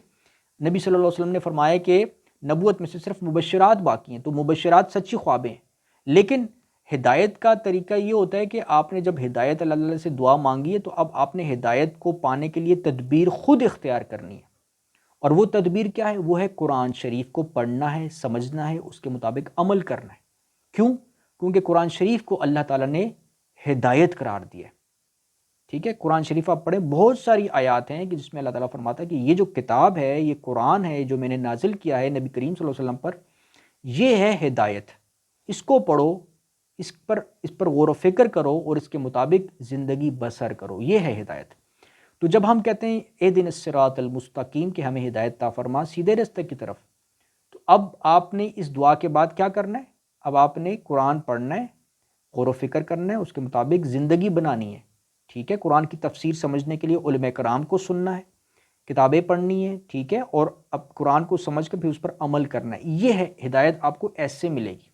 جیسے آپ نے رزق کی دعا مانگی، یا اللہ مجھے رزق عطا فرما، تو اس کے بعد آپ نے پھر کیا کیا؟ آپ نے محنت مزدوری کی، آپ نے ایجوکیشن حاصل کی، آپ نے تعلیم حاصل کی، ڈگری لی، اس کے لیے جاب کے لیے آپ نے ادھر اپلائی کیا، ادھر اپلائی کیا، غور و فکر کیا کہاں جاب کروں، ادھر گئے ادھر گئے. ٹھیک ہے نا. بہت مشقتیں برداشت کیں، پھر جا کر آپ کو نوکری ملی، آپ نے نوکری کی، دن رات آپ محنت کرتے ہیں. ٹھیک ہے. تب آپ رزق کما کر لاتے ہیں گھر میں، آٹا چاول دالیں. ٹھیک ہے. تو دعا آپ نے کی لیکن تدبیر پھر آپ نے خود اختیار کی، تب آپ کے پاس رزق آیا۔ اسی طرح آپ نے دعا کرنی، یا اللہ مجھے ہدایت عطا فرما، تو اب اس کے بعد آپ نے قرآن پڑھنا ہے۔ اسی لیے قرآن میں صرف نماز کا نہیں ذکر کہ اقیم الصلاۃ، کہ نماز قائم کرو اور بس یہی حکم نہیں ہے، بلکہ اس کے علاوہ بھی حکم ہے کہ آپ نے قرآن بھی پڑھنا ہے، قرآن پر غور و فکر بھی کرنا ہے، ٹھیک ہے نا، تدبر کرنا ہے، اور اس کے مطابق آپ نے زندگی بسر کرنی ہے۔ لہٰذا ہدایت کی دعا مانگنے کے بعد آپ نے قرآن سے ہدایت سمجھنی ہے، غور و فکر کرنا ہے۔ علماء کرام جنہوں نے قرآن کی تفاسیر لکھی ہیں یا جو سوشل میڈیا پر درس دیتے ہیں، ان کو سننا ہے آپ نے، اس کے مطابق زندگی بسر کرنی ہے، تب آپ کو ہدایت ملے گی، ویسے اس کے علاوہ نہیں ملے گی۔ یہ بعض گمراہ لوگ آج کل اکثر دیکھنے کو ملتے ہیں کہ جو سمجھتے ہیں کہ ہمیں اللہ تعالیٰ نے الہام سے ہدایت دینی ہے، ہم نے نہ قرآن پڑھنا ہے، نہ حدیث پڑھنی ہے، نہ علماء کو سننا ہے، بس ہم نے نماز پڑھی، ادھر اللہ تعالیٰ نے الہام کر دینا ہے، جی کوئی خواب دکھا دینی ہے، تو اس کے بعد بس ہمیں ہدایت مل جانی ہے۔ ہمیں کیا ضرورت ہے ہم علماء کو سنیں تو نہ قرآن پڑھیں؟ تو وہ ایسے لوگ جو ہوتے ہیں وہ گمراہ لوگ ہوتے ہیں، وہ گمراہ لوگ ہوتے ہیں، انہوں نے چونکہ قرآن تو پڑھا نہیں ہوتا، اس لیے انہیں پتہ نہیں ہوتا۔ تو اب آپ خلفائے راشدین کی سنت دیکھ لیں، صحابہ کرام کی سنت دیکھ لیں، کیا انہوں نے ہدایت ایسے مانگی تھی؟ نمازیں کیا وہ نہیں پڑھتے تھے؟ کیا وہ انہیں الہام نازل ہوتا تھا کہ کیسے کام کرنا ہے، کیسے زندگی گزارنی ہے؟ انہیں الہام، کسی نے بھی الہام کا دعویٰ نہیں کیا، ٹھیک ہے نا۔ نہ انہوں نے یہ کہا کہ ہمیں خواب کے ذریعے بتایا گیا کہ ہدایت کیا ہے، انہوں نے قرآن و سنت کو سمجھا، ٹھیک ہے نا، اللہ رسول صلی اللہ علیہ وسلم کی اطاعت کی، وہاں سے انہوں نے جو ہے نا وہ ہدایت کا رستہ متعین کیا کہ جو قرآن میں جو لکھا ہوا ہے اور جو نبی صلی اللہ علیہ وسلم کی جو سنت ہے، یہ ہے اصل ہدایت، تو اس کے مطابق اپنی زندگی بسر کرنی ہے۔ تو یہ جو اللہ تعالیٰ فرماتا ہے کہ مجھے پکارو میں دعا قبول کرتا ہوں، تو اللہ تعالیٰ کو آپ نے پکارنا تو ہے، لیکن دعا وہی قبول کی جائے گی جو قانون قدرت کے مطابق ہے، اس کے لیے تدبیر بھی اختیار کرنی ہے۔ اور پھر یہ بھی ہے کہ آپ تدبیر بھی اختیار کر دو تو اس میں بھی بعض دفعہ یہ ہے، اللہ تعالیٰ کا قانون ہے کہ میں نے آزمائش میں بھی ڈالنا ہے، ابتلا میں بھی ڈالنا ہے، جیسے کہ سورہ البقرہ 155 آیت میں لکھا بھی ہوا ہے کہ وَلَنَبْلُوَنَّكُمْ بِشَيْءٍ مِّنَ الْخَوْفِ وَالْجُوعِ وَنَقْصٍ مِّنَ الْأَمْوَالِ وَالْأَنفُسِ وَالثَّمَرَاتِ وَبَشِّرِ الصَّابِرِينَ، کہ میں ضرور ابتلا میں ڈالوں گا، کچھ خوف سے، کچھ بھوک سے، کچھ اتلاف ثمرات سے، کچھ جان و مال کے نقصان سے، تو جو صبر کرنے والے ہیں ان کے لیے خوشخبری ہے، اور وہ خوشخبری مرنے کے بعد جنت کی صورت میں ملتی ہے۔ تو لہٰذا یہ ہے کہ آپ بے شک دعائیں اللہ سے مانگیں، قانون قدرت کے مطابق ہوں، اس کے مطابق تدبیر بھی اختیار کریں، ٹھیک ہے نا۔ اور مطلب لیکن یہ ہے کہ اس میں آزمائشیں بھی آپ کو مل سکتی ہیں، مصیبتیں بھی مل سکتی ہیں، ٹھیک ہے نا، تکالیف بھی مل سکتی ہیں، اس میں آپ نے صبر بھی کرنا ہے، یہ بھی ذہن میں رکھیں۔ یہ تو نہیں کہ دنیا میں ہی آپ کے لیے جنت بن جائے گی، یعنی ایسا تو نہیں ہو سکتا کہ دنیا ہی آپ کے لیے جنت بن جائے، جو کچھ آپ بس مانگو وہ مل جائے، وہ تو پھر دنیا میں اور جنت میں پھر فرق نہیں رہا، کیونکہ جنت وہ جگہ ہے وہاں اللہ تعالیٰ فرماتے ہیں جو چاہو گے وہ ملے گا۔ اب یہاں پر بھی اگر آپ جو چاہیں گے بھئی مجھے یہ بھی دو، یہ بھی دو، یہ بھی دو، دعائیں مانگو آپ اور وہ مل جائے، تو پھر تو یہی جنت بن گئی آپ کے لیے۔ تو یہ جنت نہیں ہے دنیا، دنیا آزمائش دارالامتحان ہے، یہاں پہ اللہ تعالیٰ آپ کو آزمائش میں ڈالتا رہے گا۔ تو لیکن یہ ہے کہ جو ہدایت کی دعا ہے وہ اللہ تعالیٰ ضرور قبول فرماتے ہیں، کیونکہ قرآن میں اللہ تعالیٰ نے وہ خود سکھائی ہیں، ہر نماز میں ہم پڑھتے ہیں کہ آپ اللہ سے ہدایت مانگو، اور رزق بھی اللہ تعالیٰ ضرور آپ کو دے گا، کیونکہ وہ بھی اللہ تعالیٰ نے فرمایا کہ رزق اللہ سے مانگو اور اس کے لیے محنت مزدوری بھی کرو، اللہ کا فضل بھی تلاش کرو۔ تو یہ ہوتا ہے کہ جو قانون قدرت کے مطابق جو تدابیر اللہ تعالیٰ نے سامنے رکھی ہوئی ہیں انسان کے اختیار میں، ان کو اختیار کرے، دعا کرے، تو وہ چیزیں انسان کو اللہ تعالیٰ کی طرف سے ملتی ہیں، لیکن اس میں آزمائشیں بھی آتی ہیں۔ اسی لیے آپ دیکھیں تو تمام مومنین جو ہوتے ہیں وہ رزق کی دعا مانگتے ہیں، لیکن تمام مومنین برابر مالدار نہیں ہوتے، کچھ غریب بھی ہو جاتے ہیں، کچھ مسکین ہوتے ہیں، ٹھیک ہے نا۔ اسی لیے پھر قرآن شریف میں احکامات بھی آئے ہیں کہ جو غرباء ہیں، جو غریب ہیں، جو مسکین ہیں، جو مسافر ہیں، ان پر خرچ کرو، ان پر خرچ کرو، اللہ تعالیٰ کے راستے میں خرچ کرو، انہیں دو، انہیں کھلاؤ پلاؤ۔ تو اگر اللہ تعالیٰ نے سب کو برابر رزق دینا تھا تو پھر یہ احکامات ہی نہ ہوتے کہ غریبوں مسکینوں کو دو، کیونکہ کوئی غریب مسکین ہی نہ ہوتا۔ تو یہ ہے کہ اللہ تعالیٰ کا اصول یہ ہے کہ آپ نے دعا تو اللہ تعالیٰ سے مانگنی ہے اور اس کے لیے تدبیر بھی اختیار کرنی ہے، باقی جو رزلٹ ہے وہ اللہ تعالیٰ پہ چھوڑ دینا ہے، وہ اب اللہ کی مرضی ہے، کسی کو زیادہ رزق دے، کسی کو کم رزق دے، ٹھیک ہے نا، اور کسی کے لیے مصیبت کوئی ابتلا پیدا فرما دے تو اس میں پھر صبر کرنا ہوتا ہے۔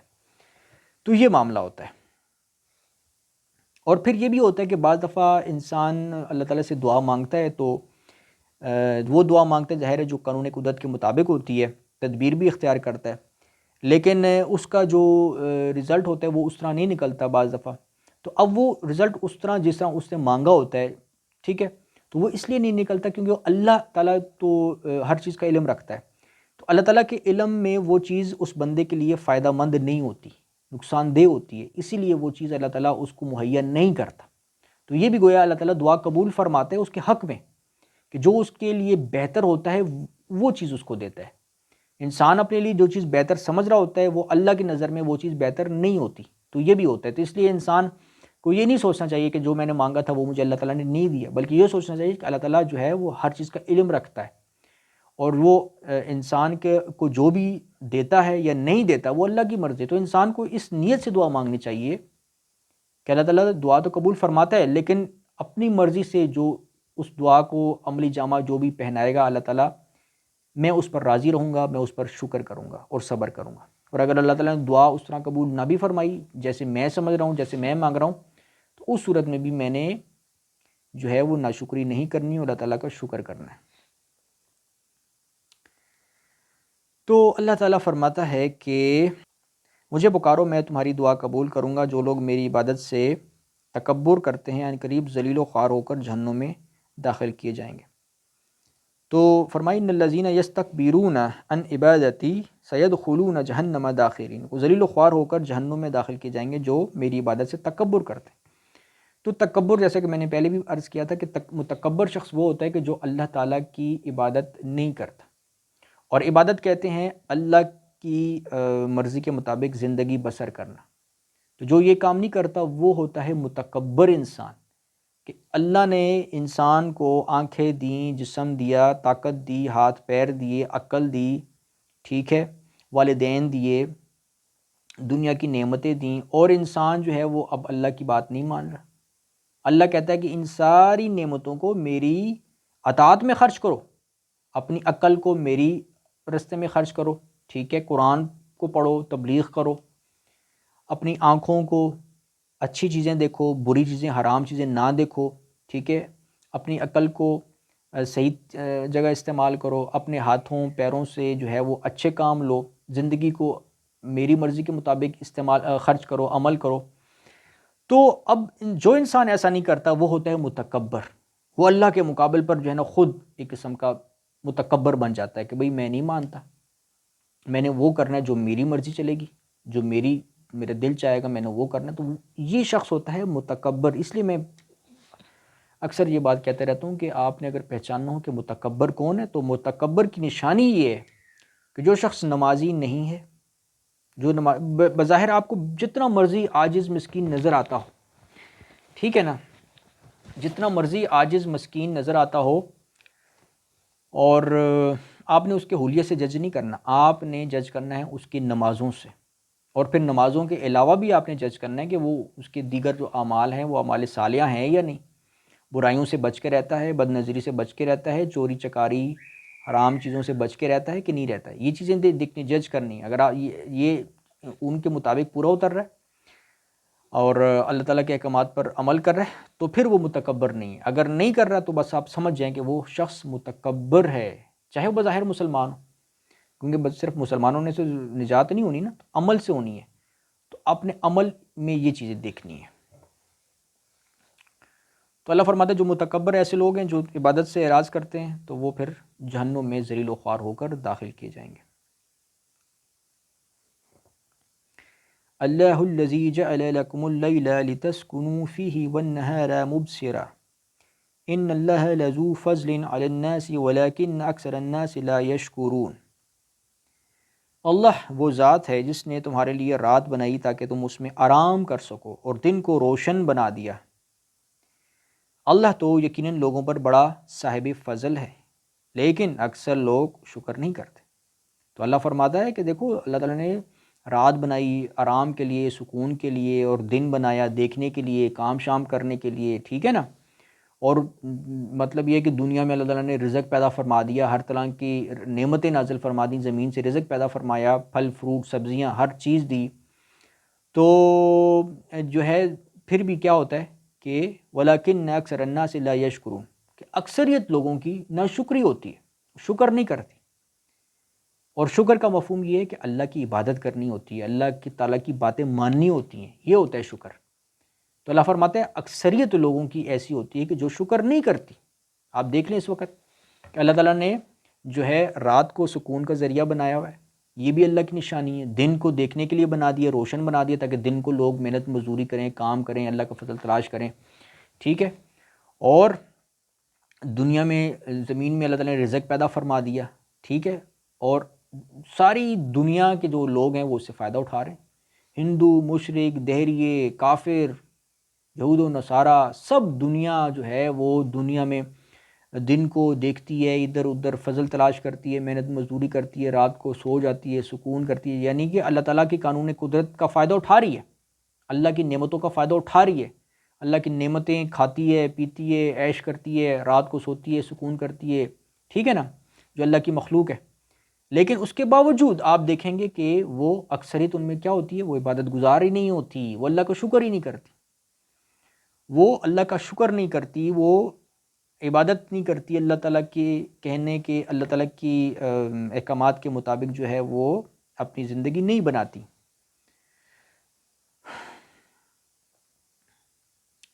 ذالکم اللہ ربکم خالق کل شیء لا الہ الا ہوا فانا تؤفکون، یہ ہے تمہارا رب، یعنی یہ ہے تمہارا رب جس نے رات سکون کے لیے بنائی، دن دیکھنے کے لیے بنایا، اور پوری جو ہے رزق نازل فرمایا، ٹھیک ہے نا، اللہ تعالیٰ کا فضل جو ہے یہ زمین پر نازل فرمایا، تو فرمایا یہ ہے تمہارا رب جو ہر چیز کو پیدا کرنے والا ہے۔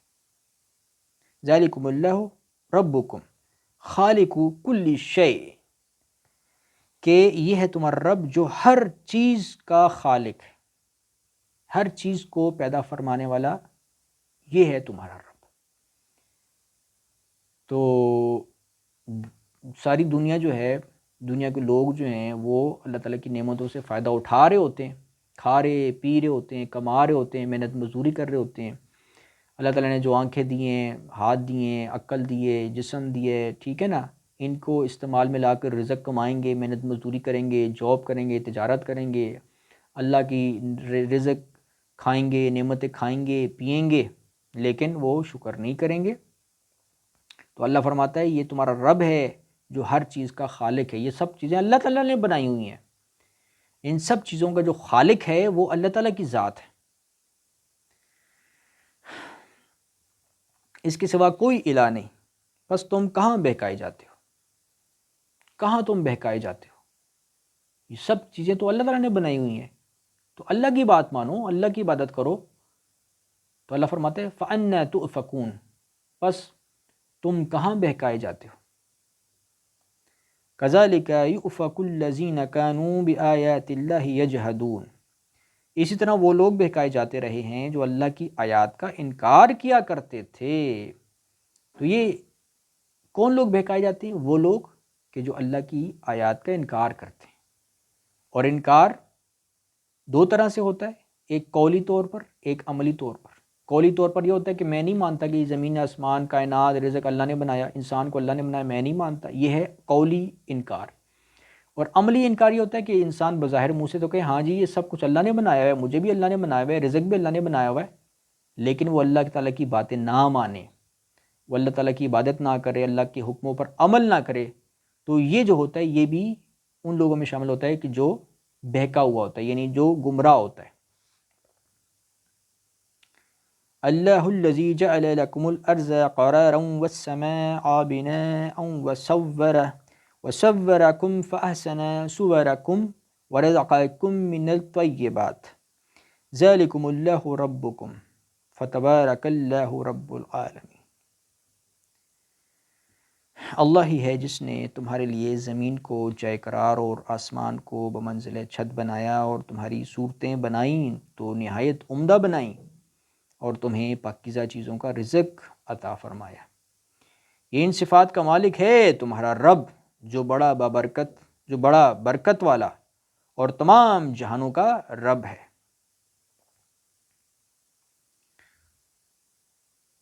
اللہ ہی ہے جس نے تمہارے لیے زمین کو جائے قرار اور آسمان کو بمنزل چھت بنایا، اور تمہاری صورتیں بنائیں تو نہایت عمدہ بنائیں، اور تمہیں پاکیزہ چیزوں کا رزق دیا۔ ان صفات کا مالک ہے تمہارا رب، جو بڑا برکت والا اور تمام جہانوں کا رب ہے۔ هو الحی لا الہ الا هو فادعوه مخلصین لہ الدین الحمد للہ رب العالمین۔ وہی زندہ ہے جسے موت نہیں، اس کے سوا کوئی الہ نہیں، لہذا تم خالص اسی کی حاکمیت تسلیم کرتے ہوئے اسے پکارو، یعنی دین کو اسی کے لیے دین کو خالص کرتے ہوئے اسے پکارو۔ ہر طرح کی تعریف اللہ رب العالمین کے لیے ہی ہے۔ تو دین سے کیا مراد ہے؟ دین سے مراد ہے اللہ تعالیٰ کے احکامات، اللہ کی شریعت اور زندگی گزارنے کا جو طریقہ ہوتا ہے، یہ سب دین میں شامل ہے۔ تو دین جو ہے اللہ تعالیٰ فرماتا ہے کہ اللہ تعالیٰ کو خالص اللہ تعالیٰ کو کہ دین کو خالص اللہ کے لیے کرتے ہوئے جو ہے وہ پکارو۔ فدعوہ یعنی پکارنے سے مراد عبادت بھی ہے، کیونکہ دعا بھی عبادت ہے، ٹھیک ہے۔ تو جب اللہ تعالیٰ کو پکارتے ہو تو خالص دین کو خالص اللہ کے لیے کرتے ہوئے پکارو۔ یہ مطلب یہ ہے کہ انسان جب دین پر عمل کرتا ہے تو اس کا اصل جو مقصد ہونا چاہیے وہ اللہ کی رضا ہونی چاہیے۔ وہ یہ نہیں ہونی چاہیے کہ میں دین پر اس لیے عمل کروں گا کہ مجھے دنیا میں فائدہ مل جائے، ٹھیک ہے نا، یہ مقصد نہیں۔ دنیا میں جو دعائیں بھی مانگتا ہے نا تو وہ بھی خالص یعنی کہ دین کو خالص اللہ کے لیے کرتے ہوئے دعا مانگے۔ یعنی یہ نہ ہو کہ اللہ تعالیٰ سے مثلاً دعا مانگے کہ یا اللہ میری یہ مراد پوری کر دے، اگر یہ مراد پوری ہو گئی تو میں تیرا بندہ بن کے رہوں گا، نہیں پوری ہوئی تو میں تجھے چھوڑ دوں گا۔ یہ تو پھر خالص اللہ تعالیٰ کے لیے دین نہ ہوا، کیونکہ اللہ تعالیٰ نے تو آزمانا بھی ہے نا، دنیا تو دارالامتحان ہے، دارالابتلاء ہے۔ تو لہٰذا دین کو خالص اللہ تعالیٰ کے لیے کرنے کا مطلب یہ ہے کہ اللہ تعالیٰ کی رضا چاہنی ہے، چاہے اللہ تعالیٰ آپ کو دنیا میں خوشی دے چاہے غمی دے، چاہے رزق دے چاہے رزق میں تنگی دے، ٹھیک ہے۔ جیسے بھی آپ کے حالات آئیں آپ نے صبر و شکر سے زندگی گزارنی ہے، اور دین خالص اللہ کے لیے کرنا ہے، کسی ذات کے لیے نہیں کرنا۔ جیسے بعض دفعہ ہوتا ہے، جیسے مرزئی لوگ ہوتے ہیں، قادیانی لوگ ہوتے ہیں، ان میں یہ عادت ہوتی ہے کہ وہ دین کو اپنے خلیفہ کے لیے کرتے ہیں، وہ خلیفہ صاحب کو خوش کرنے کے لیے کرتے ہیں، اپنے نظام کو خوش کرنے کے لیے کرتے ہیں، اپنے خلیفہ صاحب کی حکموں پر عمل کرتے ہیں، انہیں چندے دیتے ہیں، ان کی رضا چاہتے ہیں، ٹھیک ہے نا۔ تو خلیفہ ان کا مقصد یہ ہوتا ہے کہ ہم نے اپنے خلیفہ صاحب کو خوش کرنا ہے، اپنے نظام کو خوش کرنا ہے، تاکہ ہمارے نمبر بنے جماعت میں، ٹھیک ہے۔ اسی لیے ان کی جو ہوتی ہیں ان سے رپورٹیں لی جاتی ہیں کہ آپ نے کتنی نمازیں پڑھی ہیں، آپ نے کتنے لوگوں کو جو ہے نا کتنا آپ نے چندہ دیا اور کتنے نیک اعمال اختیار کیے، وہ ساری رپورٹیں یہ مرزئی لوگ لیتے ہیں، اور اس حساب سے پھر ان کی عزت افزائی کی جاتی ہے۔ اتنا آپ نے چندہ دیا جماعت کو، آپ نے نظام کو جماعت کو اتنا چندہ دیا تو آپ کا ذکر کریں گے، بڑے اچھے الفاظ سے آپ کی تعریفیں ہوں گی، ٹھیک ہے۔ اور اگر آپ نے خلیفہ کے کسی حکم کی نافرمانی کی تو پھر آپ کو ذلیل کیا جائے گا، ٹھیک ہے نا۔ ان میں عہدیدار ایسے ہوتے ہیں کہ وہ ذلیل بھی کرتے ہیں۔ تو ان کا جو دین ہوتا ہے وہ خلیفہ صاحب کو، یعنی ان کا جو خلیفہ ہوتا ہے نا، جو نام نہاد ایک خلیفہ بنایا ہوا ہے ان لوگوں نے، اس کو خوش کرنے کے لیے ہوتا ہے کہ بس اس کی خوشی کے لیے ہم نے نیک اعمال کرنے ہیں۔ وہ بظاہر وہ جو ہے نا نام اسلام کا استعمال کر رہے ہوتے ہیں، لیکن حقیقت میں ان کی جو اصل مرکز ہوتا ہے وہ خلیفہ کو خوش کرنا ہوتا ہے۔ تو خالص دین اللہ کے لیے نہیں ہوتا، وہ خلیفہ کی ناراضگی سے ڈرتے ہیں کہ خلیفہ سے اختلاف کر دیا تو خلیفہ ناراض ہو گیا تو بس تم تو پھر جو ہو تم تو پھر مسلمان ہی نہیں ہو، تم تو جہنم میں جاؤ گے۔ ان کا یہ عقیدہ ہوتا ہے نا۔ اسی لیے جو شخص کوئی قادیانی مرزئی اپنے خلیفہ سے اختلاف بھی کر دے نا تو اس کے لیے پھر فتوے جاری ہو جاتے ہیں، بھئی تم نے تو خلیفہ سے اختلاف کر دیا، اب تو تم گئے جہنم میں جاؤ گے، اب تو تم منافق ہو گئے ہو، کافر ہو گئے ہو، مرتد ہو گئے ہو، فاسق ہو گئے ہو۔ اس پر فتوے لگائے جاتے ہیں مرزیت میں نا، کیونکہ ان کی ساری جو مرکز ہوتا ہے نا، جو مرکز ہوتا ہے اخلاص کا، وہ بس اپنی جماعت سے اخلاص رکھنا ہے، اپنے خلیفہ صاحب سے رکھنا ہے، ان کو خوش کرنا ہے، ٹھیک ہے نا۔ اب اللہ فرماتا ہے کہ دین کو خالص اللہ کے لیے جو ہے نا خالص کرو، اور اس کی عبادت کرو، اس کو پکارو۔ تو اللہ کو خالص کرنے کا مطلب یہ ہوتا ہے کہ کسی انسان کی رضا اس میں مقصود نہیں ہوتی، کہ کسی خلیفہ کو خوش کرنا ہے، کسی جماعت کو خوش کرنا ہے، ٹھیک ہے نا، یا لوگوں میں اپنے نمبر بنانے ہیں، یا ریاکاری کے لیے اپنی شہرت عزت بنانی ہے دین کے لیے. تو یہ اس طرح بعض لوگ ایسے بھی ہوتے ہیں نا کہ وہ دین پر عمل اس لیے کرتے ہیں تاکہ دنیا میں ان کی عزت ہو جائے، شہرت ہو جائے، یا ان کا کوئی بزنس جو ہے وہ فروغ ہو جائے، بزنس کو ترقی مل جائے. دنیا میں جیسے وہ کوئی بھی اسٹریٹجی اختیار کرتے ہیں، تعلیم حاصل کرتے ہیں، کس لیے؟ تاکہ نوکری مل جائے، پیسہ مل جائے، دولت مل جائے. ٹھیک ہے. کوئی ہنر سیکھیں گے، کس لیے؟ تاکہ اس کے لیے ہنر کام کریں گے نا، کوئی مزدوری کریں گے، کوئی بزنس کریں گے تو پیسہ آئے گا، دولت آئے گا. اب وہ دین کو بھی انہی معنوں میں لے لیتے ہیں کہ دین پر عمل اس لیے کرنا ہے، نمازیں روزیں اس لیے رکھنی ہے، حج اس لیے کرنا ہے تاکہ لوگ کہیں گے بڑا نیک ہے، تو پھر وہ کاروبار ہماری طرف آئیں گے. یا اگر چلو مطلب یہ ہے کہ اللہ تعالیٰ خوش ہو جائے گا تو پھر اللہ تعالیٰ کاروبار میں برکت ڈال دے گا، رزق میں ترقی ہو جائے گی. یعنی وہ دین کو بھی صرف دنیا کی ترقی کا ایک ذریعہ سمجھتے ہیں. اس لیے بعض ایسے بھی ہوتے ہیں جو عاملوں کے پاس جاتے ہیں، پیروں فقیروں کے پاس جاتے ہیں، جی ہمارے لیے دعا کر دو، ہمارے لیے کوئی تعویذ کر دو، ہمارے کام میں برکت نہیں ہے، ہمیں نوکری مل جائے یا ترقی مل جائے یا پیسہ دولت مل جائے. تو یہ دین کے جو جھوٹے قسم کے پیر فقیر ہوتے ہیں ان کے پاس جاتے ہیں. ٹھیک ہے. یا سچے بھی ہوتے ہیں تو بھی ان کے پاس جاتے ہیں، جی اپنے پیر صاحب سے دعا کرانے، ہمیں ذرا دولت مل جائے، ہمیں ہمارا کاروبار مقدمہ ہمارا ہم اس میں پاس ہو جائیں، تو مقدمے میں جیت جائیں، یا کچھ بھی دنیا میں بس ترقی مل جائے، یہ مقصد ہوتا ہے. تو دین کو دنیا کی ترقی کے لیے، دنیا کی دنیا میں رزق کی فراوانی، دنیا کی ترقی، دنیا کے رزق کے حصول کے لیے وہ دین کو استعمال کرتے ہیں. تو یہ خالص دین نہیں ہے، یعنی اللہ کے لیے دین کو خالص کرنا یہ نہیں ہے. کیونکہ اللہ تعالیٰ تو فرماتے ہیں میں تو تمہیں نقصان دوں گا، آزمائشیں دوں گا، تکلیفیں دوں گا، تمہاری آزمائش کروں گا. تم کیا سمجھو کہ تم صرف ایمان لے آئے ہو تو تمہیں بس چھوڑ دیا جائے گا؟ نہیں، ایسا نہیں ہوگا. تمہاری آزمائش کی جائے گی. تم سے پہلے جو لوگ تھے انہیں بھی بڑی بڑی آزمائشیں ملی تھیں، لہٰذا تمہیں بھی آزمائش میں ڈالا جائے گا تاکہ پتہ چلے کہ تم واقعی صادق ہو یا کاذب ہو، تم سچے ایماندار ہو کہ نہیں، صرف بس دنیا کے لیے، اپنے مطلب کے لیے تم صرف ایمان لائے ہوئے ہو. تو یہ معاملہ ہوتا ہے کہ اللہ تعالیٰ آزمائش میں ڈالتا ہے، اس لیے دین کو خالص اللہ کے لیے کرنا ہے. اور یہ مائنڈ میں رکھنا ہے کہ اللہ تعالیٰ امتحان میں بھی ڈال سکتا ہے، فیلئر بھی دنیا میں مل سکتی ہے، رزق میں تنگی بھی مل سکتی ہے، آپ جو کوشش کر رہے ہو اس میں فیلئر بھی ہوگا، آزمائشیں بھی آئیں گی، تکالیف بھی آئیں گے، غم بھی آئیں گے. پھر آپ دیکھا جائے گا کہ آپ اللہ سے مخلص ہو کہ نہیں. اب آپ نے چونکہ دنیا ملی نہیں تو اب آپ نے نمازیں شمازیں سب چھوڑ دی، نمازیں چھوڑ دیں، عبادت چھوڑ دی، قرآن پڑھنا چھوڑ دیا، دین کو ہی چھوڑ دیا آپ نے، بس دیریا ہو گئے. ٹھیک ہے نا. تو یہ آزمائش آتی ہے اور بعض لوگ ایسے دیریا ہو بھی جاتے ہیں. کئی دیریا ایسے ہوتے ہیں، وہ کہتے ہیں جی ہم نے تو اللہ تعالیٰ سے بڑی دعائیں مانگی تھی، اللہ تعالیٰ نے ہماری دعا قبول نہیں کی، ہمیں کوئی رسپانس نہیں کیا، جواب نہیں دیا. اس کا مطلب اللہ تعالیٰ نہیں ہے. یا ہم نے دنیا میں کوئی مال و دولت کے لیے دعا مانگی تھی، ہماری دعائی قبول نہیں ہوئی، 2 سال سے ہم مانگتے رہے، ہمیں تو ابھی تک دولت ہی نہیں ملی. تو اللہ تعالیٰ کہاں ہے؟ نہیں ہے اللہ تعالیٰ، کوئی نہیں ہے اللہ تعالیٰ. اور ہم نہیں اب مانگتے دعائیں اللہ تعالیٰ سے، تو عبادت نہیں کرتے. تو بعض لوگ دیریا ہو جاتے ہیں، معاذ اللہ، استغفر اللہ. تو یہ معاملہ ہوتا ہے. تو اللہ فرماتا ہے کہ هو الحی، وہی زندہ ہے، لا الہ، کوئی معبود نہیں برحق، الا ہو، سوائے اس کے یعنی اللہ کے. فدعوہ، پس پکارو اس کو، مخلصین لہ الدین، اسی کے لیے خالص کرتے ہوئے دین کو خالص کرتے ہوئے اللہ تعالیٰ کو ہی پکارو، اسی کی عبادت کرو. اللہ تعالیٰ ہمارا خالق ہے، مالک ہے، ہم اللہ کے غلام ہیں، نوکر ہیں. اللہ تعالیٰ چاہے ہمیں فائدہ دے چاہے نقصان دے، ہم نے اللہ تعالیٰ کا بندہ بن کے رہنا ہے. یہ ہے خلوص. اس میں کوئی یہ نہیں ہونی چاہیے کہ دین پر ہم اس لیے عمل کریں گے تاکہ ہمیں ہمارا کوئی دنیا کا بزنس گرو ہو جائے، یا ہمیں کوئی شہرت مل جائے، عزت مل جائے، یا ہمیں ہمارا بیٹا نہیں ہو رہا ہمارا بیٹا ہو جائے، ٹھیک ہے نا، یا اولاد ہو جائے، یعنی کوئی بھی دنیا کا مفاد مل جائے، بس اس لیے ہم دین پر عمل کر رہے ہیں. یہ دین کو اللہ تعالیٰ کے لیے دین کو خالص کرنا نہیں ہے.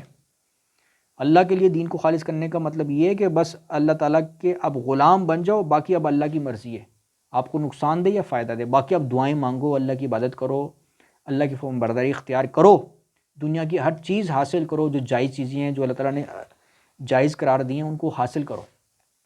لیکن یہ ہے کہ مرضی اللہ کی چلے گی اور اللہ کی رضا چاہنی ہے. یہ دین کو اس لیے نہیں کرنا کہ تاکہ دنیا ملے یا عزت و شہرت اور نیک نامی ملے. حدیث میں بھی فرمایا ہے کہ قیامت کے دن 3 قسم کے ایسے لوگ ہوں گے کہ جو جہنم میں ڈالے جائیں گے، کہ جو دنیا میں عالم مشہور تھے، قاری مشہور تھے، سخی مشہور تھے، مجاہد مشہور تھے، ٹھیک ہے نا. مطلب ایک بندہ آئے گا کہ اس سے پوچھا جائے گا کہ تم نے دنیا میں کیا کیا، وہ کہے گا کہ میں نے تو تیری رضا کے لیے، اللہ تعالیٰ کو کہے گا کہ میں نے اللہ کی رضا کے لیے علم سیکھا اور لوگوں کو سکھایا. تو اللہ تعالیٰ فرمائے گا کہ تو جھوٹا ہے، تو نے اس لیے سیکھا کہ تجھے عالم کہا جائے، تجھے قاری کہا جائے، تجھے قاری کہا جائے. تو نے دنیا میں یعنی کہ نیک نامی کے لیے تو نے علم سیکھا اور سکھایا، تو تجھے جہنم میں، اسے جہنم میں ڈال دیا جائے گا. اسی طرح پھر سخی آئے گا، اسے پوچھا جائے گا کہ تمہیں میں نے مال دیا، تم نے کہاں خرچ کیا؟ وہ کہے گا یا اللہ میں نے تو ہر اس جگہ پہ خرچ کیا جہاں پہ تو نے حکم دیا ہوا تھا. تو اللہ فرماتا ہے تو جھوٹا ہے، تو نے جہاں جہاں بھی خرچ کیا ہے نا وہ اس لیے خرچ کیا تاکہ تو لوگ تجھے سخی کہیں کہ تو بڑا اللہ کی راہ میں خرچ کرنے والا ہے. تو تجھے وہ نیک نامی مل گئی دنیا میں، تجھے لوگوں نے بڑی عزت دی کہ تو بڑا اللہ کی راہ میں خرچ کرنے والا ہے، تو نے اللہ کی رضا کے لیے نہیں کیا، تو لہٰذا تجھے جہنم میں ڈال دیا جائے گا، اسے بھی جہنم میں ڈال دیا جائے گا. اسی طرح تیسرا شخص آئے گا، اسے پوچھے گا کہ تو نے کیا کیا؟ وہ کہے گا کہ یا اللہ میں نے تو تیرے لیے جہاد کیا، جنگ کی، تیرے لیے جہاد کیا، لڑا تیرے لیے اور شہید ہو گیا. تو اللہ فرمائے گا کہ تو جھوٹ بولتا ہے، تو نے جہاد اس لیے کیا کہ دنیا میں تو مشہور ہو جائے کہ تو نے بڑا اللہ کی راہ میں لڑائی کی ہے، بڑا تیرا نام ہو گیا ہے، ٹھیک ہے نا، مجاہد بن گیا ہے. تو دین کا کام بھی، جو انسان دنیا میں دین کا کام بھی کرتا ہے، اس کی میں غرض اگر یہ ہو کہ دنیا میں نیک نامی ہو، عزت ہو، تو وہ کام بھی جہنم میں لے جانے کا باعث ہو جاتا ہے. وہ خالص دین نہیں ہے، اللہ سے اخلاص نہیں ہے. اللہ سے اخلاص یہ ہے کہ خالص اللہ کے لیے کام کیا جائے اور کسی قسم کی کوئی نیک نامی، شہرت، عزت کی نیت نہ رکھی جائے. اسی لیے اللہ تعالیٰ بعض لوگوں کو دنیا میں ذلیل کرتا ہے.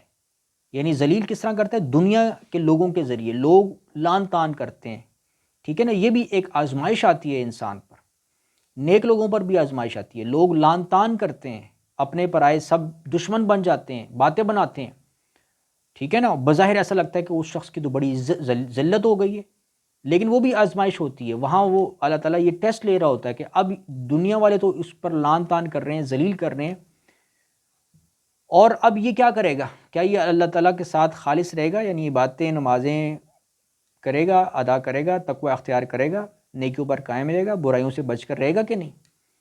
تو اگر وہ اپنے تقوی پہ قائم رہتا ہے اور دنیا کی ذلت کی پرواہ نہیں کرتا، تو پھر وہ گویا کہ اللہ کی جو ہے نا وہ جو ٹیسٹ ہوتا ہے اس میں پاس ہو جاتا ہے، اور ثابت ہو جاتا ہے کہ اس کا دین جو تھا وہ خالص اللہ کے لیے تھا، دنیا کے لیے نہیں تھا، دنیا کو دکھانے کے لیے نہیں تھا. چاہے دنیا آپ پر لان تان کرے، بےزتی کرے، ذلیل کرے، جو مرضی بولے آپ کے خلاف، آپ نے اس کی پرواہ نہیں کرنی. آپ نے صرف اللہ تعالیٰ کی رضا کی خاطر ہی آپ نے نیکی اختیار کرنی ہے. تو دین کو خالص کرنے کا مطلب یہ ہے. اللہ تعالیٰ یہ جو فرماتا ہے کہ فَدُوهُ، پکارو، پس پکارو اس کو یا عبادت کرو اللہ کی، مخلصین، خالص کرتے ہوئے، لہ الدین، اسی کے لیے دین کو. الحمدللہ رب العالمین، تمام قسم کی تعریفیں، حمد اللہ رب العالمین کے لیے ہی ہے. یعنی یہ انسان کا ارادہ، نیت ہونی چاہیے کہ تمام قسم کی جو تعریفیں وہ اللہ کے لیے ہیں، اس کی اپنی نہیں ہیں. کہ ایک انسان جو ہے وہ دین کا علم اس نے حاصل کیا، لوگوں کو بتا رہا ہے، تو وہ اب اپنی تعریف لینا چاہ رہا ہے کہ جی لوگ مجھے کہیں گے میں بہت بڑا عالم ہوں، جی میں نے بڑا کام کر دیا. نہیں، اس کا مقصد یہ ہونا چاہیے کہ اللہ تعالیٰ کی جو حمد ہے وہ لوگوں کو بتائے، اللہ تعالیٰ کی راستے کی طرف بلائے لوگوں کو. یہ مقصد اس کا ہونا چاہیے. دین کے بیان سے اپنی شان ظاہر کرنا، اپنی شوکت ظاہر کرنا، اپنا جلال ظاہر کرنا، اپنی نیک نامی ظاہر کرنا، یہ مقصد نہیں ہونا چاہیے. اور کسی بھی دین کے کام کے کرنے سے، نیک عمل کرنے سے یہ مقصد نہیں ہونا چاہیے. بلکہ مقصد کیا ہونا چاہیے کہ اللہ تعالیٰ کی حمد کا بیان ہونا چاہیے، اللہ تعالیٰ کی طرف بلانا چاہیے، اور اپنا جو معاملہ ہے وہ اللہ تعالیٰ سے خالص ہونا چاہیے. قُلْ إِنِّي نُهِيتُ أَنْ أَعْبُدَ الَّذِينَ تَدْعُونَ مِن دُونِ اللَّهِ لَمَّا جَاءَنِيَ الْبَيِّنَاتُ مِن رَّبِّي وَأُمِرْتُ أَنْ أُسْلِمَ لِرَبِّ الْعَالَمِينَ.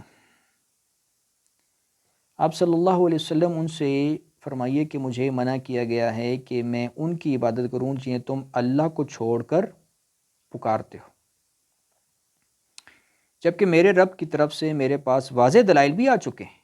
اور مجھے حکم ملا ہے کہ میں اللہ رب العالمین کا فرما بردار بن کر رہوں۔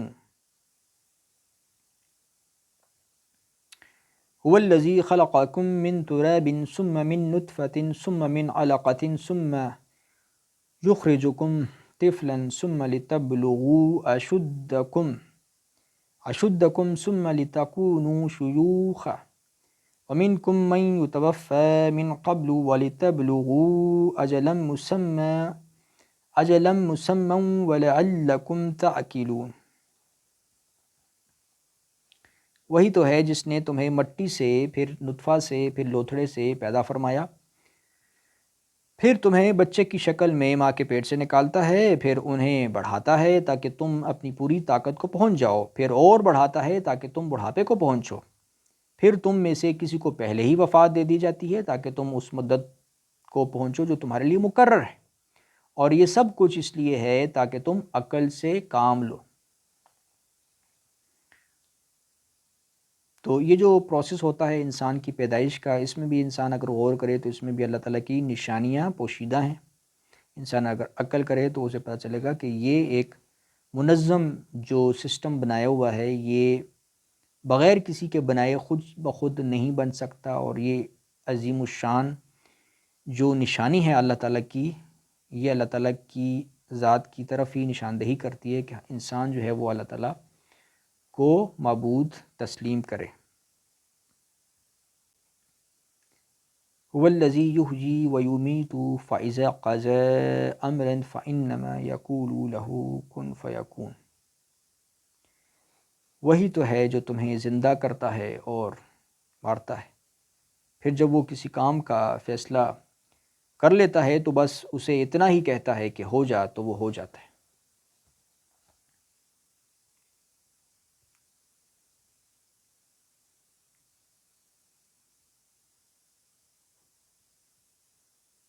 الم تر الی الذین یجادلون فی آیات اللہ انا یصرفون۔ آپ نے ان لوگوں کو نہیں دیکھا جو اللہ کی آیات میں جھگڑے کرتے ہیں، جو اللہ کی آیات میں جھگڑے کرتے ہیں وہ کہاں پھرا دیے جاتے ہیں۔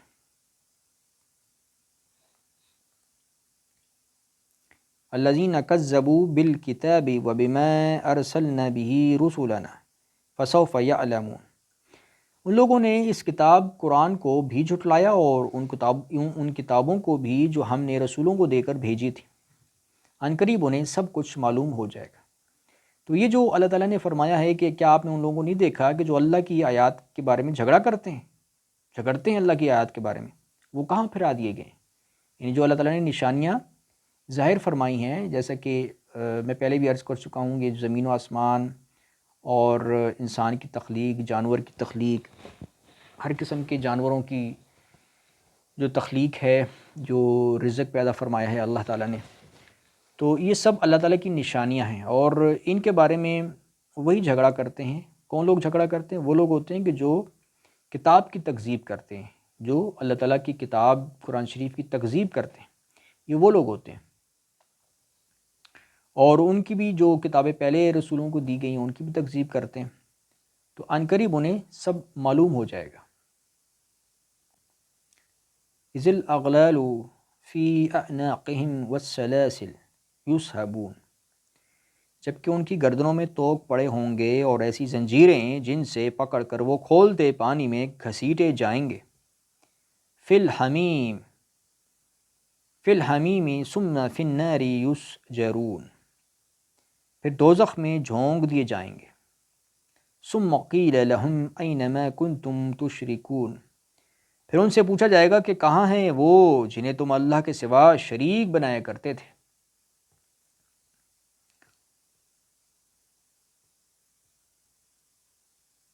شریک بنانے کا مطلب کیا ہے؟ مطلب یہ ہے کہ انسان اگر اللہ تعالیٰ کے حکم کے بجائے اپنی مرضی کے مطابق زندگی بسر کرے تو وہ گویا اپنے نفس کو، اپنی خواہشات کو گویا اس نے شریک بنا دیا، یا اگر وہ کسی انسان کے حکم کے مطابق زندگی بسر کرے اور اس انسان کا حکم اللہ کے حکم کے خلاف ہو تو پھر گویا اس نے اس انسان کو شریک بنا دیا۔ تو یہ ہوتا ہے شرک، تو اللہ تعالیٰ فرماتا ہے کہ پھر ان سے پوچھا جائے گا وہاں پر کہ وہ لوگ کہاں ہیں جنہیں تم اللہ کے سوا شریک بنایا کرتے تھے۔ تو دنیا میں کیا ہوتا ہے انسان کہ وہ تو بڑے یعنی کہ تکبر سے شرک کر رہا ہوتا ہے، اور دوسرے انسانوں کی مرضی کے مطابق زندگی بسر کر رہا ہوتا ہے، اپنے شیطان دوست بعض دفعہ بنائے ہوتے ہیں، شیطانی ٹولہ بنایا ہوتا ہے، ان کے احکامات ان کی مرضی کے مطابق یعنی زندگی بسر کرتا ہے، ان سے دوستی کرتا ہے، وہ بڑا خوش ہوتا ہے دنیا میں، اسے دنیا میں سب کچھ مل رہا ہوتا ہے۔ تو پھر قیامت کے دن اللہ تعالیٰ ان سے پوچھے گا کہ وہ شریک کہاں ہیں جنہیں تم دنیا میں جن کی تم عبادت کیا کرتے تھے، جنہیں شریک بنایا کرتے تھے۔ من دون اللہ، اللہ کے سوا، قالوا ضلوا عنا، وہ کہیں گے کہ گم ہو گئے ہم سے وہ، بل لم نکن ندعو من قبل شیئا،